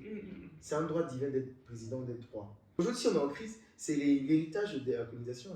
C'est vrai. Parce que les systèmes qu'on a hérités après la colonisation sont en déphasage avec le concept dans lequel on vivait avant la colonisation. Je trouve qu'il faut redéfinir la démocratie en se basant sur ce qui était fait dans l'histoire et qui avait fonctionné. On avait de grands empires. L'homme le plus riche du monde jusqu'à présent dans l'histoire, ça reste un empereur, Mali. Et donc, on a eu de très très grands empires qui ont fonctionné pendant des siècles, pas des années, pas 65 ans. Donc, si ce système a fonctionné et qui nous garantissait la paix, même s'il y avait la guerre entre les deux, qu'est-ce qu'on gagnerait à ne pas récupérer certains systèmes? Le mélanger à la démocratie, le modernisant. Parce que même la démocratie aux États-Unis, c'est pas ce qu'on applique en Afrique. La démocratie, les gens peuvent gagner au vote populaire. Hillary Clinton a gagné au vote populaire. Mais elle a perdu au vote des grands. Effectivement. Est-ce que ça, tu vas me dire, c'est la démocratie? La démocratie, telle qu'elle est, pour moi, n'est pas le reflet de notre société africaine. Pour que ça marche, il faut redéfinir les codes. Il faut prendre en compte nos différences. Il faut prendre en compte aussi le fait que l'autorité est sacrée. Parce que les Africains, ils désacralisent facilement beaucoup de choses. Et le pouvoir de président, c'est un pouvoir sacré parce que tu es établi pour diriger des millions de personnes. Et moi, j'ai beaucoup d'espoir. Je dis souvent aux gens que moi, j'ai ma soif d'impacter, de marquer ma génération. C'est pas pour maintenant. C'est aujourd'hui, là. Ceux que j'impacte, ceux que j'influence, c'est rien comparé à ceux que seront influencés par mes pensées dans 100 ans, dans 50 ans. C'est à quoi tu aspires. C'est à quoi j'aspire. C'est-à-dire, après mon départ, après ma mort, ceux qui sont inspirés par moi, je pense que c'est eux là qui seront en grand nombre. Parce que l'Afrique, où l'Afrique est en train d'aller, là, ça sera une Afrique libre. Ça sera une Afrique qui sera une Afrique plus véritablement indépendante et souveraine. Où je pense que le panafricanisme va revenir encore à la mode, il est à la mode. Et les gens sont en train de se réveiller. Tu vois? Et il faut des idéologies où on peut changer le narratif qui vont encourager en fait les gens à aller de l'avant. Et comme je dis souvent que voyager pour créer des ponts. Je suis content qu'aujourd'hui beaucoup de personnes voyagent parce que le fait que tu puisses aller au Bénin et comprendre les Béninois, moi aller dans tel pays, ça crée des ponts culturels, des ressemblances entre les peuples. Et automatiquement, ça brise les clichés de ce que j'avais en montrant, oh, vous là, vous êtes des voleurs, vous êtes des inconscients. Vraiment plein de, voilà, de clichés. Et cette utopie, mais ce rêve d'unité africaine, ça doit se faire d'abord culturellement parlant. On doit se réconcilier culturellement parlant. Tu as justement répondu à la question que j'avais posée. C'est exactement ça. Et donc voilà. Et je pense que l'Afrique, dans quelques années, dans beaucoup d'années encore, pas maintenant, ça va prendre encore du temps parce que voilà, va se réveiller. Donc en fait, ce que tu es en train de dire, c'est que le tourisme, même au-delà de la valeur monétaire que ça apporte, c'est-à-dire de l'aspect business, le fait déjà de voyager, que les gens viennent chez nous, qu'on aille aussi dans d'autres pays d'Afrique, ça permet de créer aussi un levier identitaire et culturel en fait, et de promouvoir nos valeurs et peut-être même de renforcer l'unité africaine. Totalement. En fait, moi je dis toujours, j'appuie toujours sur moi. Moi, je suis la preuve parfaite que le voyage transforme et puis le voyage réconcilie. C'est-à-dire dans le sens que moi, quand je vais au Sénégal aujourd'hui, j'ai l'impression d'être à Abidjan. Je suis parfois ma vie dans les pays africains, je suis plus heureux parfois même dans les pays africains qu'ici. Parce que j'ai rencontré des gens, des contacts, des gens qui s'ouvrent, qui sont ouverts, qui ouvrent leur famille, leur domicile pour moi et qui me donnent une chaleur humaine que voilà. Et donc ça brise même des clichés, des pensées, des perceptions que j'avais sur certaines nationalités. Tu vois, ça renforce ton sentiment d'appartenance africaine. Dire vraiment, je suis africain. Je suis africain. C'est-à-dire on est africain avant d'être nigérien, avant d'être ivoirien. Et donc cette identité-là même qui est propre à notre âme, notre culture, là, doit prévaloir sur le reste. Et une chose encore, ça c'est ma pensée. Tu vois, par le tourisme, puisqu'on arrive à réconcilier, à créer des liens, quelle est l'une des barrières, l'un des plus gros challenges du tourisme, d'après toi? Qu'est-ce qui empêche les gens de voyager, de se connaître? Le coût. Le coût, les billets d'avion. Tu sais que c'est une question que je me posais, je me disais, mais c'est moi, j'ai toujours dit que les billets d'avion, ce n'est pas une question de volonté, une question de truc. Ça va bien au-delà. C'est un frein à l'unité africaine. Parce que si tu m'empêches, c'est comme des chaînes, si tu m'empêches de connaître le Burkinabé aujourd'hui, mais le Mali avec qui nos relations sont un peu compliquées, les Maliens, si tu m'empêches d'aller au Mali parce que les billets sont chers, je ne vais pas découvrir que les Maliens, c'est un peuple incroyable. Ancré dans sa culture, riche, ouvert, paisible, tolérant, aimant.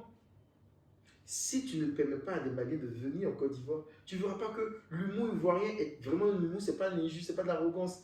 La culture ivoirienne est plus belle que ce qu'on dit de nous là-bas. Et donc tu nous réconcilies. Si c'était facile. C'est vrai.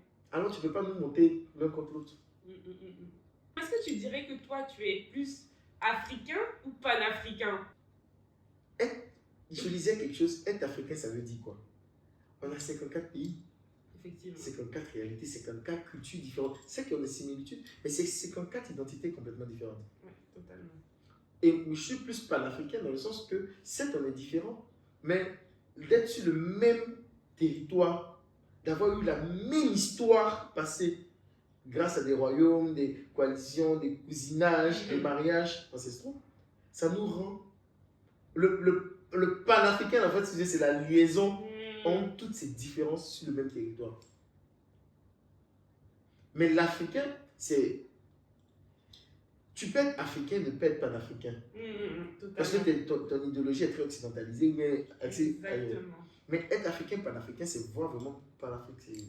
Et panafricain, même, c'est plus vraiment l'idéologie qui veut et qui prône l'unité même des peuples. Ce que tu disais, en fait, le fait qu'on puisse se réunir, créer vraiment une entité solide. Totalement. Qui fait front face aux autres enjeux du monde, tu vois. Et c'est parce que c'est pas l'unité qu'on peut vraiment tout changer. Créer des business, créer des liens, créer... Se soutenir. Se soutenir. Moi, je trouve tellement dommage quand les peuples s'insultent sur les réseaux sociaux. Franchement, ça m'attriste parce que c'est l'ignorance, c'est beaucoup d'ignorance. Tu vois, moi qui ai la chance de voyager, je dis c'est beaucoup d'ignorance. Et cette ignorance est entretenue. Parce que c'est dans l'ignorance qu'on peut facilement exploiter. Effectivement. Il faut voyager, il faut aller loin. Il faut lire. Même encore la lecture, les gens ne lisent plus. On a trop de choses compliquées qui nous freinent en fait dans la génération. Le deuxième problème, c'est les intellectuels africains. Qu'est-ce qu'ils t'ont fait, les intellectuels africains? Parce que les intellectuels africains qui sont censés garantir l'émancipation, l'élévation même de la génération. De la jeunesse aussi. La jeunesse. C'est eux qui perpétuent même ce cloisonnement, cette cérébrale. Parce que parfois, on se dit intellectuel, vous avez lu les livres, vous avez compris comment ça se passe. Moi, je vous donne l'exemple, les indications financières. Pourquoi les intellectuels ne disent pas qu'il faut mettre ça dans les cours au collège et au lycée pour apprendre aux gens dès le bas âge, très tôt, à gérer de l'argent, à créer une richesse générationnelle. L'Afrique, c'est un problème. Parfois, quand eux, ils ont trouvé le secret, comment le faire, le principe, ils le gardent pour eux-mêmes. Les intellectuels, ils savent parfois que c'est pas la décision qu'ils vont prendre n'est pas bonne. Mais pour leur propre intérêt, je pense qu'aujourd'hui, on est devenu dans une société où chacun, c'est plus ses intérêts. Individualiste. Donc, il sait très bien que faire passer ce caniveau, mais cette route-là va créer des problèmes pour le climat, mais pour des raisons de profit, parce qu'il se dit que le climat, ça va être créé d'ici 40 ans, il sera mort, il a bouffé son argent. Il pense pas, en fait, c'est ça. Donc, l'égoïsme et le narcissisme des intellectuels africains est aussi la base. À déplorer. À déplorer, ils n'aident pas, je pense que c'est ça. Et voilà. Et ça ajuste l'éducation, parce que être intellectuel, c'est aussi changer l'éducation, changer le narratif. Dire aux gens, voici comment ça se passe. Effectivement. L'Afrique en fait, c'est pas que par rapport à l'histoire même de l'Afrique, c'est aussi par rapport à la société. À la société, la gestion, au contexte sociétal. Oui. Expliquer aux gens comment on s'émancipe, comment on devient plus intelligent, comment on discerne mieux. C'est vrai que c'est leur responsabilité. C'est leur responsabilité de le faire, de transmettre. Ce devoir de transmission, en Afrique, je pense que ça, c'est un gros problème. Et ça, c'est le troisième point, la transmission. Parfois, je disais que c'était la transmission orale le problème, ou la transmission écrite. Et je trouve que la transmission écrite, parce que tu peux facilement la falsifier, la transmission orale, tu peux la mal interpréter. Et donc, les deux même ont un problème. Mais je comprends la transmission orale, parce que la transmission orale n'est pas faite pour tout le monde. C'est-à-dire, moi, je crois que les griots, les langages, les codes, les proverbes africains qui étaient utilisés pour transmettre le savoir étaient tellement profonds qu'il fallait comprendre. Ce n'est pas fait pour l'étranger. C'est vrai. Et aujourd'hui, on a l'impression qu'on est étranger même sur notre propre pays parce qu'on ne comprend pas nos langues. Il y a beaucoup de choses qui font qu'il n'y a plus de transmission. Ils ne nous ont pas inculqué certaines connaissances. Aujourd'hui, on se plaint que la vie d'adulte est difficile. C'est une arnaque. Mais parce qu'il n'y a pas eu vraiment une véritable transmission de comment est-ce qu'on doit être adulte. Comment est-ce qu'on doit réagir à telle situation. Comment une fille... ta mère t'a pas dit comment, après les gourmets, comment tu dois réagir pour ne pas que tu aies de dépression, comment tu dois être une femme libre, une femme indépendante. Elle t'a pas expliqué ses problèmes de son foyer parce qu'il fallait garder une certaine retenue. Et donc, elle t'a pas transmis ces difficultés pour que toi, quand tu vas les affronter, tu as des armes. Ma mère a fait ça, voici ce qu'elle a eu à faire. Et voici peut-être ma mère a échoué là, mais je ne vais pas échouer. Et donc, la transmission dans toute chose est un véritable problème en Afrique. Tu as de bons espoirs pour l'avenir. Oui, on a énormément. Et on est le berceau de l'humanité et je pense que ces richesses ne sont jamais finies. Jusqu'au jour d'aujourd'hui, on découvre encore des richesses en Afrique. Et c'est ce qui te dit que on est arrivé à une phase où l'Afrique, si les gens ne savent pas, ici, Je vous dis que les gens savent que l'Afrique, c'est pas le futur, c'est le présent. Et si nous, Africains, qui sommes dans la diaspora, qui sommes même ici, on ne saisit pas les opportunités maintenant, l'Afrique va nous passer dans les mains. Je t'assure que il faut analyser ce qui se passe, le retour des gens, pourquoi aujourd'hui, même le monde est en plein déclin. L'Europe est en plein déclin, les économies sont en déclin, plus l'Afrique se réveille, plus les États deviennent un peu plus souverains, gérer leur propre richesse, leur propre économie, leur propre monnaie. Il y a un changement qui est en train de se passer. Ailleurs, il y a la grogne, ailleurs, aujourd'hui, il y a la crise en Europe, il y a la crise partout, il ne faut pas qu'on se leurre. Et donc, même les Afro, je pense que même les Afro-descendants aux États-Unis et autres vont avoir cette oppression-là. Ils vont vouloir tout. L'Afrique, c'est l'Eldorado. Je pense que c'est le seul continent où tu peux venir te sentir chez toi. Et donc, on va les accueillir. Malheureusement, c'est de notre ADN. On va les accueillir à bras ouverts. Là, ça a commencé déjà. On dirait que c'est quelque chose qui te dérange, justement. Et justement, attends. C'est pas légiféré. C'est pas bien encore. Je trouve que. Bon, on va y arriver. Et donc, il faut qu'on saisisse les opportunités. Il faut que la diaspora revienne. Il faut qu'on investisse. Il faut qu'on crée des synergies. Parce que le potentiel est là. Les autres travaillent en communauté. L'Afrique, les Africains, c'est les seuls peuples qui ne vivent pas en communauté. C'est dommage. Alors qu'on était élevés en communauté. On ne consomme pas en communauté. On ne produit pas en communauté. On ne valorise pas en communauté. On est les premiers à prendre l'extérieur vers l'intérieur. Parfois même des qualités moindres. Mais juste qu'on a. Voilà. Mais il faut revenir au local. Il faut revenir aux compétences locales. Faire confiance aux compétences locales. Faire confiance aux Africains. Faire confiance aux Africains. On est capable. La nouvelle génération, et j'ai confiance en elle, elle est capable. Elle a compris. Elle a compris. Il y a un besoin de changer, de développer l'Afrique. Il faut. Et qu'est-ce que tu penses, toi, de la diaspora? Dans le sens où, tu vois, on a souvent tendance entre Africains à s'opposer. Toi, tu es d'ici, moi, je suis de là-bas, moi, je suis aux États-Unis, moi, je suis un Africain de France, moi, je suis... En fait, moi, j'aimerais que tu nous partages ta vision sur cette problématique-là de la diaspora et de ceux qui ont grandi véritablement en Afrique et qui ont toujours eu, tu vois, cette dimension un peu plus africaine que ceux qui ont été à l'extérieur, voilà, pendant un moment. Est-ce que pour toi, chacun doit être complémentaire à l'autre? Oui, en fait, chacun doit être complémentaire. Je pense qu'on est obligé, même être complémentaire, c'est unique. Moi, je partage une anecdote. J'ai ma directrice des hôtels que je vais ouvrir bientôt, à Sassambra, qui est, est-ce que je peux dire diaspora? Oui, on va dire.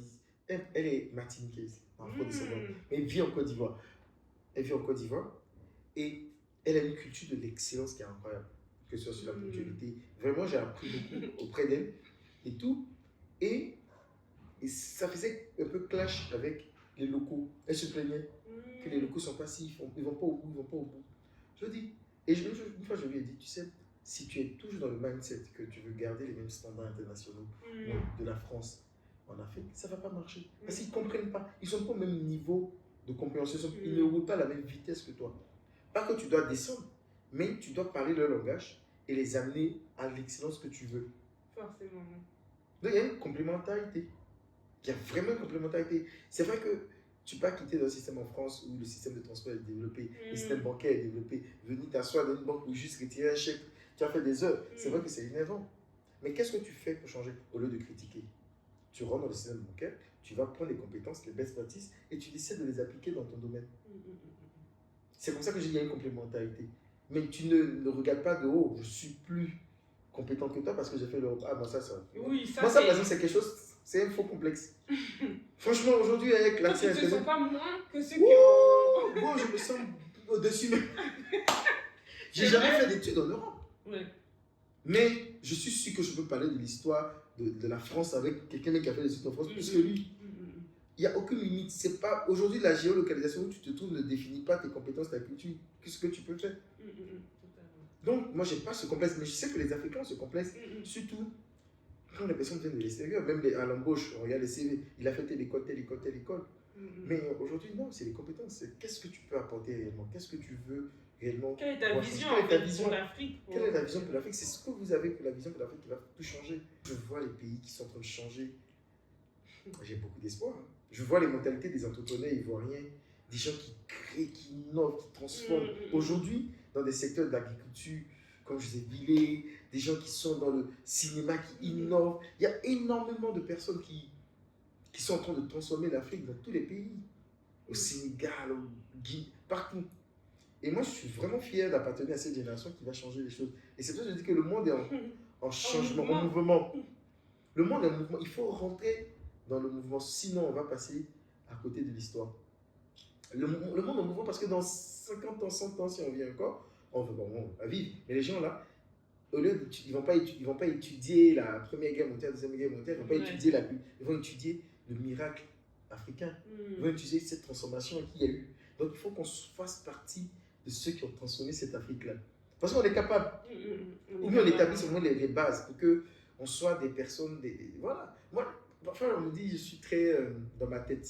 Je suis rêveur. Mais moi, souvent, je me dis, tu vois, l'époque, l'ère des Lumières, l'ère des savoirs, voilà quoi. Ça ne s'est pas fait parce qu'ils se disaient que c'était le moment. Ils se sont mis ensemble, ils ont compris qu'ils avaient des différences. Mais c'était une lumière en eux qui pouvait faire changer l'atmosphère, l'instant. Et c'est là qu'on a eu l'ère des Lumières. L'ère des Lumières, tu vois. Et donc, je pense que l'Afrique, on est à cette ère actuellement où il y a un changement de dynamisme qui va passer. Et chacun dans son domaine peut insuffler en fait ce changement-là. Et c'est comme ça. Et aujourd'hui, on va faire des bases de ce que l'Afrique sera demain. Et si on ne rentre pas dans l'histoire, on n'aura pas. Moi, je pense qu'on sera passé à côté, quoi. Moi, j'ai bien envie que dans. Je ne serai pas là, mais bon, j'ai bien envie. Qu'est-ce que tu en sais? Ouais, dans 100 ans, c'est une manière de parler. Oui, peut-être dans 40 ans, ouais. On parle de moi que quelqu'un qui a redynamisé, qui a changé le tourisme du visage d'Afrique, le visage qui ait fait des discours à l'UNESCO, à l'ONU sur l'Afrique, sur des passeports, sur le fait qu'il faut des passeports que pour l'Afrique, abolir les visas. Je veux mener des combats qui vont vraiment changer fondamentalement l'Afrique. C'est une belle ambition en tout cas. Tu as été récemment nommé ambassadeur du tourisme en Côte d'Ivoire, donc c'était le 31 juillet. Le 31 juillet, ça. Voilà, si ma mémoire est bonne.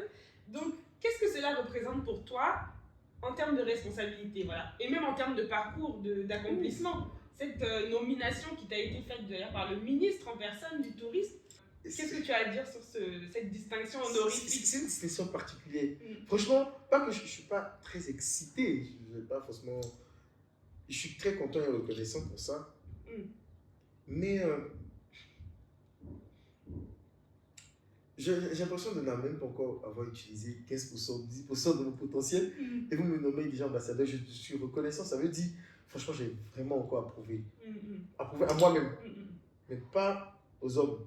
Parce que je pense que le titre d'ambassadeur, c'est un titre qu'on peut décerner pour là aujourd'hui. Mais j'ai encore approuvé parce que je pense que j'ai rien fait pour le moment. Ah bon, pour toi, cette distinction-là, elle arrive trop tôt? Non, elle arrive bien. Non, j'aime bien choisir mes mots pour ne pas qu'on dise que je prends la légère. C'est vrai, ou que tu es trop détaché. Voilà, que je suis trop détaché. C'est-à-dire, j'ai commencé l'hôtellerie en 2015. Et j'ai commencé la promotion africaine en 2012. Ok. Moi, j'ai eu mon premier blog, Ejawadé, en 2012. On a fait Jeune Africain Moderne avec Chalévi en 2013. Et donc, je pense que ce prix couronne toutes ces années. J'ai organisé des événements, j'ai fait des tout. Et j'ai fait des choses où, pour moi, j'ai l'impression que personne ne voyait. Alors que c'était vu. On a fait des choses, franchement, voilà, on a fait juste comme ça, mais je ne savais pas que c'était au niveau national où ça méritait un prix. Et c'est ça, quand ton travail devient ta mission, quand ton travail devient ta passion devient ton travail, ce n'est plus un travail, c'est une mission.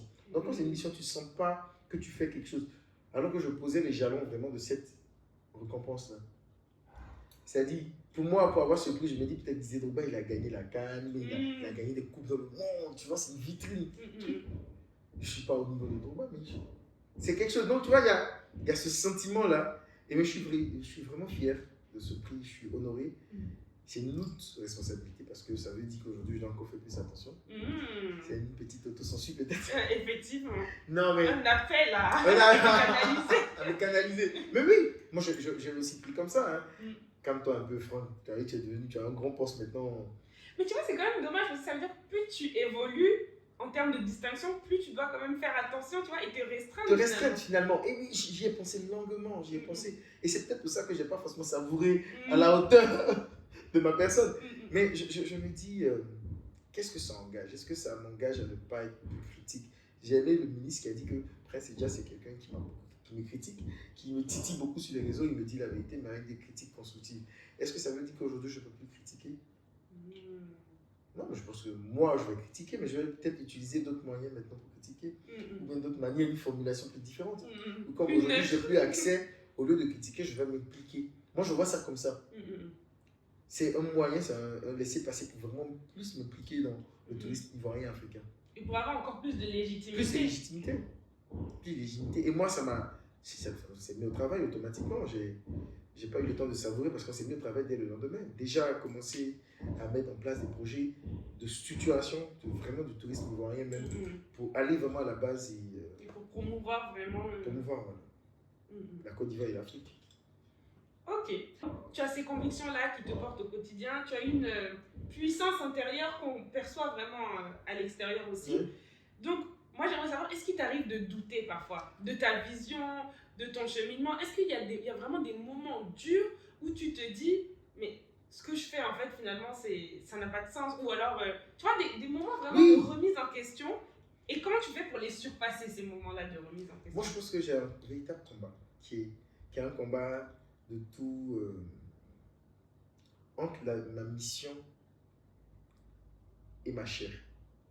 Mais c'est un peu plus différent de... Comme je dis, moi, la difficulté d'argent, la difficulté d'échec, c'est pas ce combat. Je suis plus à ce combat physique là. Je suis à un combat où je dois... Il y a quelqu'un qui m'a dit un jour, il ne faudrait pas que tes envies nuisent à ton avenir. J'ai tellement aimé la phrase parce que ça m'a fait d'analyser beaucoup de choses. Aujourd'hui, ma seule peur, c'est de ne pas vivre longtemps pour réaliser ce que j'ai envie de réaliser. Je trouvais que j'aurais échoué. Tu vois? Comme aussi, je me dis parfois, si Dieu m'appelle, je dirai parce que j'ai accepté Christ. Donc moi, j'ai plus rien à faire sur terre. Parce que j'ai accepté Christ, donc le reste, là, c'est voilà. Et le doute intervient quand tu te dis, les gens ont cette image de moi, alors que j'ai mes problèmes, j'ai mes réalités qui ne sont pas... J'ai mes craintes. Et quand les gens apprendront ça de moi, ils découvriront une facette de moi qui n'est pas forcément réluisante, qui est ce franc un peu plus négligent, qui est ce franc comme ci, comme ça. Tu vois, chacun a ses cadavres dans son placard. Qu'est-ce que les gens diront? Tu vois, peut-être ça peut être une humiliation, ça peut être... tu vois, il faut toujours penser que quand tu es personnage public, ta vie devient sur les réseaux. Source de débat. Source de débat. Ce que tu n'avais pas envie de rendre public devient public. Toute ta vie devient publique. Comme si tu n'avais plus le droit à l'erreur, en fait. Tu n'as plus le droit à l'erreur, tu n'es plus être humain. On ne te pardonne pas beaucoup de choses. Tu vois, ça se voit aujourd'hui, il y a des gens qui ont fait la prison, mais aujourd'hui, quand on les définit par le passé, par la prison, les 7 étapes de prison. J'ai l'impression qu'on ne peut pas avancer. Tu vois? Et moi, c'est ma crainte de est-ce que les gens vont voir au-delà de ce que ma chair fait? Ils vont voir la lumière en moi, ils vont voir mon objectif, ma vision. Parfois, il faut voir le message, il ne faut pas regarder le messager. Le messager, il est un être humain comme toi. Et quand dans ces périodes de doute, je pense que, moi je prie beaucoup, dans ces périodes de doute, je comprends qu'on est fait, on a l'âme, l'esprit et la chair. On n'est pas... Parfois, on te dit que tu peux contrôler tes envies et autres, mais parfois aussi, la tentation est très forte. Tu vois, on succombe à certaines choses. Et il faut accepter qu'il y ait des hauts et des bas. Ça, c'est humain, c'est normal. Toi, tu veux vraiment qu'on dissocie ta vision finalement de ton humanité, de tout ce qui te caractérise. Oui, parce que ma vision n'est pas humaine. Tu seras toujours imparfait. Je suis toujours imparfait. Je suis toujours imparfait. On peut pas... Parfois, moi, j'ai peur des gens qui m'idéalisent parce que je dis, non, vous, on ne peut pas être amis si tu m'idéalises. Je pense que tu aimes bien mon affaire, mais si tu m'idéalises, tu seras déçu de voir que moi aussi, je peux te faire un jour, 2 jours sans me laver. Je tue le cabri, tu vois. Je lave pas, je ne fais pas la vaisselle, j'ai des facettes. Et donc, tu vois, il y a ça. Qu'est-ce que les gens vont penser de ça? D'une autre réalité qui n'est pas la leur. Il faut vivre avec ce temps, hein. Totalement. Est-ce que tu penses que c'est ta foi qui te permet d'avoir cette vision aussi lointaine des choses, c'est-à-dire cette vision aussi ambitieuse et ton rôle que tu t'attribues sur Terre et que tu as compris? Totalement. C'est ta foi et qui te porte aussi dans ton lien avec le monde. Totalement. moi, je dis souvent que l'influence, parce qu'on dit l'influence, c'est une onction ou un don de Dieu. Ça ne fait pas partie des fruits de l'esprit de Dieu, mais je pense que ça doit être un don de Dieu. Parce que c'est quoi être influent? Mais c'est quoi influencer quelqu'un? Tu vois, quand les gens prient, ils disent souvent, Seigneur, touche mon cœur pour que je puisse changer. Touche le cœur de mon mari pour qu'il devienne une bonne personne. Tu vois, donc, touche le cœur. Donc, c'est au cœur, tout se passe. Donc, dans le cœur, il y a les émotions. Parce que c'est en fonction de tes émotions que tu agis. Donc, si Dieu peut agir au cœur, peut influencer au cœur, changer quelque chose, pour que ton comportement change, ta vision de la chose, ça, c'est de l'influence. C'est de l'influence. L'influence au cœur. Bien sûr. Et donc, pour quelqu'un, un être humain comme moi, qui peut passer par son contenu, par ce qu'il dit, par sa présence, arrive à influencer quelqu'un, je t'ai dit, je touche au cœur. Je touche aux émotions de quelqu'un pour qu'il puisse changer de destination, pour qu'il puisse changer d'avis sur quelque chose, sur un pays, une ville. Et donc, je trouve que c'est un don de Dieu. Parce que c'est comme si on faisait le travail, on arrivait à influencer. Et moi, je ne prends pas l'influence à la légère. Donc, pour moi, je sais que je ne vais pas traîner dans des buzz, je ne vais pas aller utiliser cette influence-là de manière négative. Négative, non, parce que c'est un don de Dieu. Je ne vais pas prendre ça pour mon propre plaisir. Et donc, quand j'ai conscience de ça, automatiquement, tu ne peux pas faire les choses comme les autres. Forcément. Tu vois, avant, je faisais des vidéos de fêtes et je montrais peut-être des femmes qui dansaient. Montrer l'Afrique, la Côte d'Ivoire, truc. Il y a une abonnée qui m'a dit un jour, mais toi, avec ton côté chrétien, tu montres des femmes qui dansent. Ça m'a marqué. Parce que je me dis, effectivement, ta foi te conditionne à une manière de faire.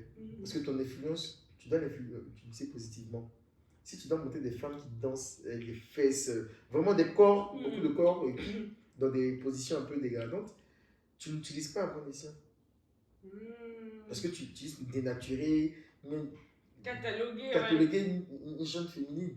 Et donc, moi, il y a plein de... À chaque fois, je mets à la lumière, est-ce que ce contenu-là valorise Dieu? Conforme à ma mission. Et c'est comme ça. Donc, je vais créer toujours du contenu qui est conforme à ma mission. Peu importe le partenariat, peu importe les collaborations avec les marques, il faudrait que ça soit toujours conforme à ce que je veux devenir, à ce que je veux exprimer. Et donc, la foi, moi, c'est le pilier, ça m'aide. Et moi, je ne suis pas un influenceur, je suis chrétien, je suis un chrétien influenceur, un chrétien qui influence. Dans le domaine du tourisme. Qui ne se limite jamais. Non, parce qu'on ne peut pas se limiter, parce que ça me fait voir. En fait, rien n'est impossible. Moi, je prends vraiment toujours mon cas. Moi, je ne suis pas issu, comme je dis, je suis une famille très modeste.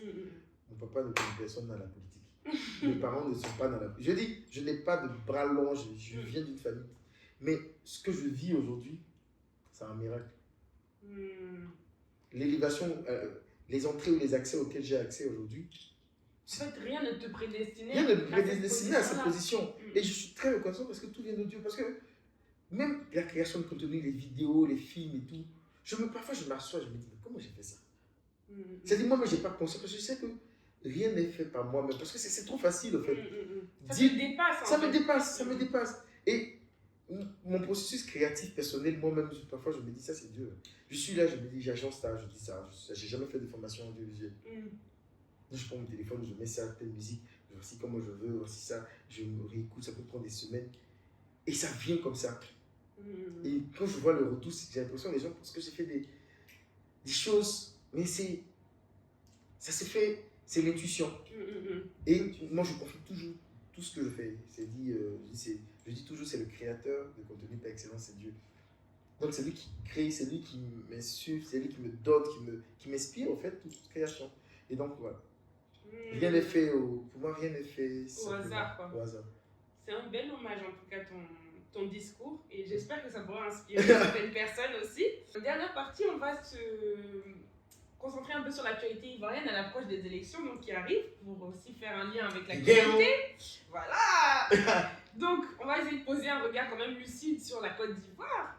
Et j'aimerais savoir, est-ce qu'être un jeune Ivoirien engagé aujourd'hui, c'est risqué? Oui, c'est risqué. Je ne vais pas te mentir. Par expérience, c'est risqué. Par expérience, c'est risqué. C'est risqué. Ça dépend de quel camp tu te trouves. Même peu importe le camp, c'est risqué. Que ce soit dans l'opposition que dans le parti au pouvoir. Hein. C'est risqué parce que tu ne sais pas demain. Au soir du 25 octobre, tu ne sais pas qui sera au pouvoir. Donc, ce que tu diras sur les réseaux sociaux, à la fin de la journée, ça t'engage toi, et ta famille, et ton entourage. Et donc, je pense qu'on peut être critique sur les réseaux sociaux, mais en ayant du respect.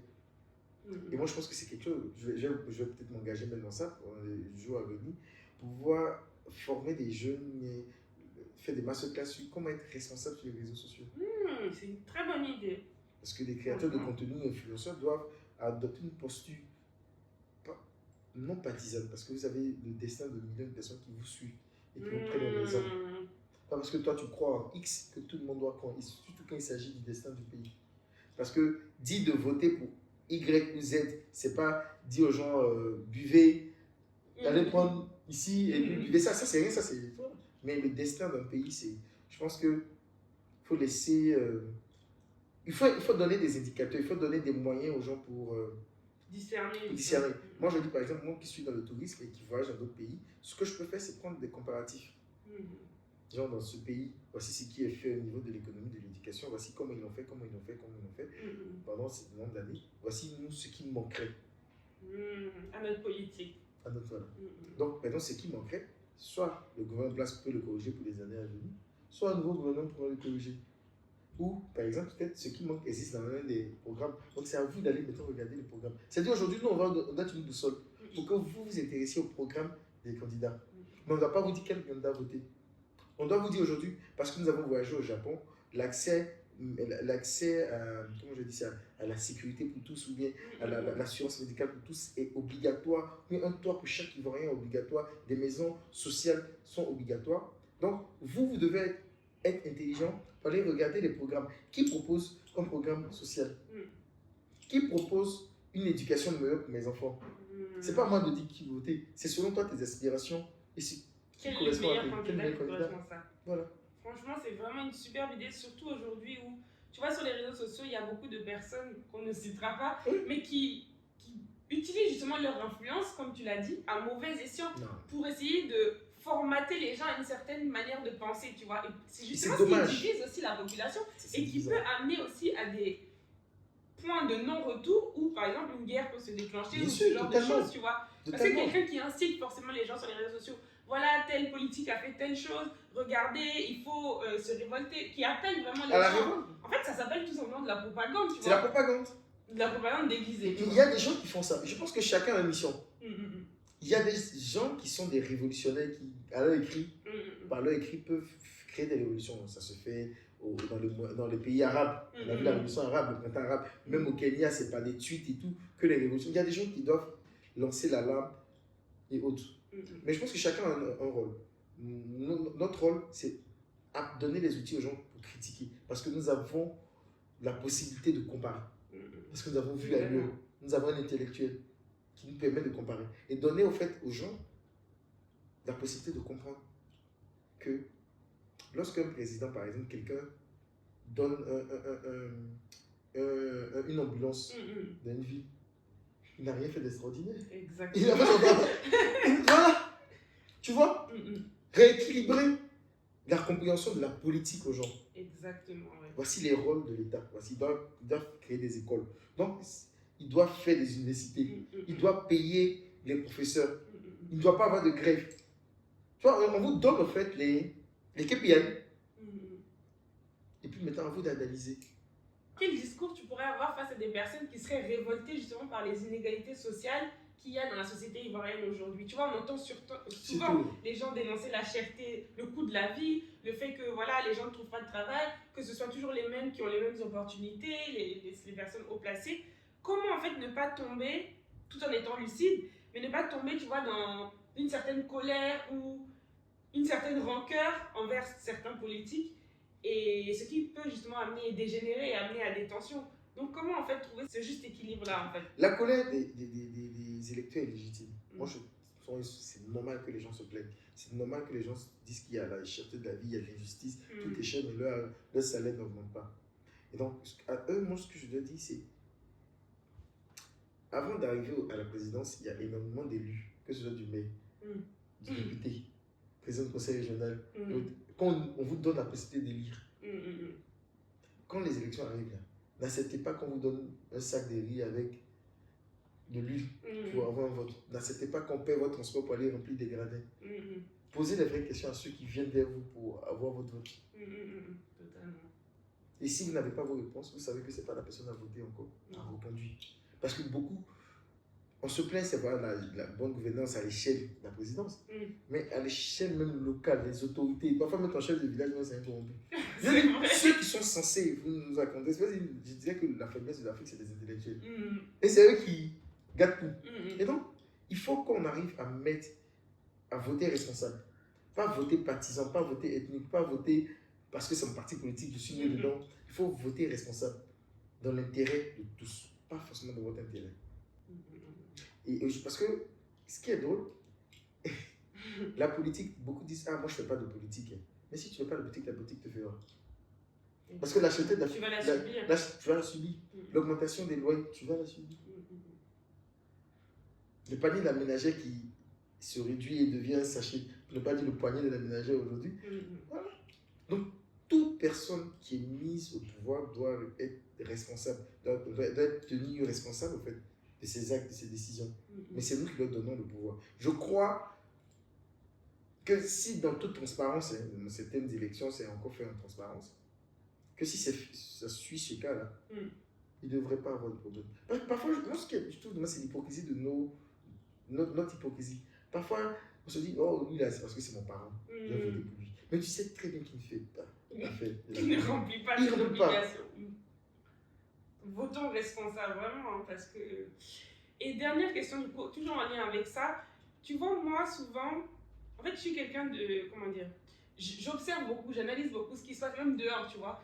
Et le fait, par exemple, même qu'on ait la possibilité de rouler dans certaines voitures, d'avoir certains privilèges, d'aller manger même un repas de 50 000 francs, tu vois, avec une addition, c'est déjà une chance, tu vois. C'est une chance. Et en fait, moi, souvent, quand j'analyse tout ça, parce que ça fait vraiment partie de mon analyse au quotidien, tu vois. Il n'y a pas un jour où je me dis pas, waouh, tu vois, ça, c'est pas normal ce que je vis par rapport à ceux qui sont au bord de la route et qui peuvent mendier au feu rouge pour, tu vois, pour pas grand-chose. Donc, comment toi, tu analyses ça, en fait, et comment tu fais pour ne pas être, comment dire, parce que moi, en fait, c'est des choses qui me brisent le cœur, tu vois, quand je vois ça. Je me dis, mais pourquoi moi, j'ai cette chance d'avoir certains privilèges que d'autres ne parviennent même pas à manger, tu vois. Comme moi, je vais m'asseoir dans un restaurant chic en zone 4 pour faire mes stories, mes trucs, pendant que d'autres sont à la recherche vraiment de quoi manger pour la journée, tu vois. Donc, ce décalage-là, en fait, est-ce que ça te fatigue pas un peu, tu vois? Oui. Et comment tu fais peut-être pour redistribuer aussi? Pas forcément financièrement, mais comment tu fais en fait pour rééquilibrer les choses? Pour rééquilibrer les choses, je dirais. Moi, je crois à la puissance du merci. Du simple merci qui est vraiment très authentique. Il faut aider au moins une personne par jour. C'est vrai. Une bonne action. Une bonne action peut changer le monde. Et moi, je dis, j'ai vécu à des accidents, à des périodes difficiles de la vie, juste pas par forcément les prières de mes parents, par le bonjour de quelqu'un que j'ai aidé de façon désinvolante. C'est-à-dire même une femme qui vend de la banane, je ne vais pas acheter la banane, mais je vais lui donner 2000 francs parce que je sais qu'elle n'a pas voulu voler, elle est venue s'asseoir là pour vendre. Le fait de ne pas négocier le tarif avec les artisans parce que je sais le processus de travail, la vie est difficile. Et donc, c'est des petites actions. Hein. On se dit que c'est rien. 500 francs de plus, 1000 francs de plus, un pourboire de plus. C'est rien. Mais qu'est-ce que 1000 francs de plus peut changer dans la vie de quelqu'un? Tu ne peux pas t'imaginer. Les gens qui sont à la maison, ils ont des parents qui ne peuvent pas manger. Ils ont des enfants. Quand tu vois le salaire de certaines personnes en Côte d'Ivoire, tu te dis, mais c'est... Et il y a des gens qui construisent des milliards. Il n'y a pas de redistribution de cette croissance économique là. Et ça fait mal. Donc, je fais beaucoup de contenu pro bono. Donc, peut-être des marques qui vont venir me dire, que tu me mets déjà, c'est pas la peine de payer, mais vous ne pouvez pas me payer. Donc, j'ai fait, franchement, et je t'avoue que tous mes contenus viraux qui m'ont rapporté d'autres business créatifs, c'est les contenus pour lesquels les gens n'ont pas payé. Waouh, tu vois, la puissance de l'entraide et de la solidarité. C'est incroyable. Et ça, je le dis souvent, mais franchement, la visibilité sur laquelle j'ai surfé grâce à des contenus naturels, gratuits que j'ai fait Les marques même qui me payent, ils n'ont pas visibilité, ils n'ont pas nombre de vues comme ça. Franchement, je me rappelle, je suis allé une fois à Korogo. J'ai rencontré des dames qui vendent du beurre de karité. Et j'ai fait une petite vidéo avec elles pour dire que venez acheter le beurre de karité. J'ai filmé et tout et tout. Et j'ai posté. La vidéo a fait peut-être 6 millions de vues. Waouh! Elles ont eu une commande quelques jours plus tard de 50 tonnes.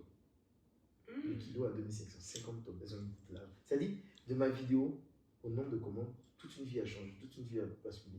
Et le coup, c'est que par exemple, le merci qu'elle m'a donné là, je sais que j'ai eu plein de bénédictions. Bien sûr. Elle n'a pas payé. Le PNUD est allé donner des matériels signés industriels. Aujourd'hui, elle n'utilise plus le bois, le feu, elle se met dans des machines qui sont là. Wow. Tout est parti d'un réel, d'à peine 30 secondes. Une simple vidéo sur les réseaux sociaux. Elle ne m'a pas payé. C'est fou, hein? Et donc, tu vois, moi je crois à ça. On appelle ça le karma, mais je pense que toute bonne action, on voit de l'énergie positive. Vraiment. Tout à fait. C'est exactement ça. Chaque jour, il faut faire une bonne action. Il faut au moins entendre merci. Franchement, c'est. Pour son propre équilibre, même, je pense que c'est nécessaire. Il faut le faire naturellement, pas avec. Parce que je dois faire une bonne action, je dis voici ma bonne action. Non. Il faut le faire. Il faut le faire. Il faut que ça devienne habitude. Il faut que ça soit naturel. Et ne rien attendre en retour. Je pense que le merci, c'est. C'est une grâce. C'est une grâce, hein. C'est une grâce. C'est une vraie grâce. Et ces personnes deviennent. Des gens qui prient, la veuve et l'orphelin qui prient pour toi, c'est. Et moi, je pense qu'aujourd'hui, ce que je vis, c'est grâce à des prières de personnes inconnues, de gens à qui on a rendu pour moi des petits services, mais ça a marqué leur vie. Totalement. Moi, je suis tout à fait d'accord avec cette vision. Ouais. Et c'est ce que j'essaye aussi d'appliquer dans mon quotidien, mais. Parce qu'on ne peut pas changer le monde du jour au lendemain. C'est trop idéaliste. C'est trop idéaliste. Le monde est injuste. Ouais. Il faut des pauvres, il faut des riches. Tu vois? Mais dans ton environnement, à toi, tu peux faire un changement. Tu peux apporter voilà, quelque chose de meilleur. De meilleur. Voilà. Ok. En tout cas, merci beaucoup pour ton témoignage. Ici, on est dans le podcast, donc la voix en héritage. Et donc, le but, c'est de transmettre quelque chose aux auditeurs. Donc, je vais te poser vraiment la question signature du podcast, qui est de savoir déjà quelle est ta propre définition de l'héritage et surtout, qu'est-ce que tu voudrais transmettre à ceux qui t'écoutent. S'il y avait quelque chose que tu devrais résumer de par ton expérience de vie, de par ton savoir, qu'est-ce que ce serait? Wow. C'est difficile. Quel héritage? Déjà, quelle est ta définition de l'héritage? Qu'est-ce que c'est pour toi un héritage? Un héritage, c'est un trésor. C'est quelque chose qu'on te lègue parce ça a été éprouvé. Ça se sent que ça a passé le test du temps, le test des épreuves, et qu'on te donne. Donc, c'est quelque chose que tu dois garder, épouser, et puis passer aussi. L'améliorer, passer. Donc, l'héritage, c'est ça. Mais l'héritage, à la fois, ça peut être négatif ou positif. Tu peux hériter des mauvaises habitudes. C'est vrai, totalement. Franchement. Comme on disait par rapport à nos parents. Comme par rapport à nos parents et l'éducation. Donc, c'est ça. Donc, c'est quelque chose qui a passé le temps, le test du temps. Parce que si vous étiez des menteurs dans votre famille, le test du temps, là, ça a passé le test du temps, ça a été transmis à toi. Et donc, l'héritage, c'est ça. Et moi, je pense que qu'est-ce que j'ai hérité qu'aujourd'hui j'aimerais transmettre? Je dirais, il faut aimer l'humain. Ça va au-delà de l'Afrique. J'aime l'Afrique. Mais ce que j'aime le plus en Afrique, c'est l'Africain, c'est l'humain. Parce que faire du tourisme sans rencontrer l'humain, c'est comme si, je sais pas, tu vois, comment je vais en Europe, je fais du tourisme sans rencontrer l'humain. C'est-à-dire, je vais aller manger, je vais aller à Nice, les plages de Nice, je serai sur des espaces. Mais je ne rencontre pas. Tu n'échanges pas, tu n'apprends rien en fait. Mais quand je vais en Guinée, je suis obligé du taximètre. Il y a une connexion humaine qui fait que je comprends le pays, je comprends différemment. Et l'humain enrichit la personne qu'on est. Aujourd'hui, on a eu à échanger. Je suis sûr que tu ne repartiras pas avec la même vision que tu as de moi. Mais tu vas repartir forcément avec quelque chose. Et moi, je pense que c'est l'héritage. Et moi, ce que j'aimerais, c'est vraiment qu'on aime l'humain pour ce qu'il est. Qu'on se transmette des choses. Qu'on se transmette des choses. Et c'est très important parce qu'il faut profiter de chaque instant. Il faut faire vivre ses rêves. Il ne faudrait pas que les rêves deviennent juste des idées et ça reste dans la tête. Il faut vraiment faire. Et les gens me disent parfois mon rêve coûte cher. Je ris souvent. Je dis le rêve coûte cher, j'en dis qu'on vient pas. Mais ton rêve n'est pas obligé d'être réalisé dans 1 an. Il peut être réalisé sur 10 ans. Parfois, c'est comme ça prend du temps. Donc, pour te permettre d'acquérir les compétences, les connaissances, les entrées nécessaires pour que quand ton rêve prenne forme, tu te demandes même pas mais comment tu as fait pour arriver. C'est soit la suite logique. C'est la suite logique. Tu vois. Et je pense qu'il faut vraiment rêver. Il faut rêver. J'ai un patron qui disait, M. Mossadegh Bali, le PDG de Coupa Zerlei, un jour on était en conseil d'administration et il a dit aux gens que vous voyez Franck, c'est un rêveur. Parce que moi je suis un gros rêveur à Zerlei, je faisais des campagnes de com un peu délirantes là. Et il disait que le monde a besoin de rêveurs parce que c'est eux qui apportent la couleur au monde. Mais à ces rêveurs, il faut des pragmatiques qui vont pouvoir cadrer les choses, budgétiser ces rêveurs-là. Mais l'un dans l'autre, on a besoin des rêveurs. Et donc, sans rêve, on ne peut pas créer le monde qu'on veut pour demain. Sans rêve, on ne peut pas changer quelque chose. Il faut qu'on rêve, il faut entretenir ce rêve, il faut vivre notre rêve. Il ne faut pas juste que ça soit que des mots. Moi, aujourd'hui, quand j'ai une pensée, je veux faire ça, je commence en même temps. Même si ça arrive à 50%, 40%, je vais faire. Parce que j'ai perdu trop de temps. J'ai 35 ans aujourd'hui, mais j'ai l'impression d'avoir vécu un siècle. Parce que j'aurais pu faire tellement de choses chaque jour. Chaque jour est une opportunité de vivre ses rêves, de se surpasser et d'être une meilleure version de soi en fait. Et c'est tellement... Parfois je ne fais rien à la maison, je me lève le matin, je suis dans mon peignard, je reste devant la télé, je ne fais rien pendant 24 48 heures. Donc on me dit que j'ai perdu du temps, je dis non, je n'ai pas perdu, je me suis opposé. Je me suis opposé. Mais c'est une meilleure version de moi qui est. Parce que le repos aussi c'est important, il faut s'arrêter, il faut savoir s'arrêter quand il faut puis avancer. Totalement. Bon, en tout cas, merci beaucoup pour cet échange. Merci à toi. Je veux préciser aux auditeurs que tu as une agence de tourisme. Oui. Donc, si jamais ça les intéresse de venir visiter notre beau pays qui est la Côte d'Ivoire, ils peuvent se tourner. Est-ce que tu peux nous rappeler le nom? Donc, l'agence s'appelle ONE Tour. ONE qui signifie roi, noble, donc vous serez traités comme des rois africains chez nous. Voilà. Et c'est une agence digitale qui conçoit des circuits personnalisés. Et sur la Côte d'Ivoire, le Sénégal et le Bénin. Vraiment des circuits qui vous permettent de découvrir l'authenticité ivoirienne, la culture. Donc c'est vraiment des activités incroyables. Ok, bah merci beaucoup. Et vraiment, faites confiance à Prince Edja parce que c'est la référence en matière de tourisme en Côte d'Ivoire. Donc si jamais vous avez besoin, même une question, n'hésitez pas à le contacter sur ses réseaux sociaux. C'est Prince Edja. Ouais. Ok. En tout cas, merci beaucoup pour ta présence, merci pour ton temps, merci pour ta force tranquille aussi parce que c'est quelque chose que j'ai remarqué et le fait que tu sois aussi, tu aies autant de profondeur, tu vois. Donc merci aussi pour ton humanité. Merci à toi. De partager ce genre de discussion parce que c'est pas ce genre de podcast que les gens ont l'habitude d'écouter. C'est vrai. C'est plus comment générer de l'argent, n'est-ce pas?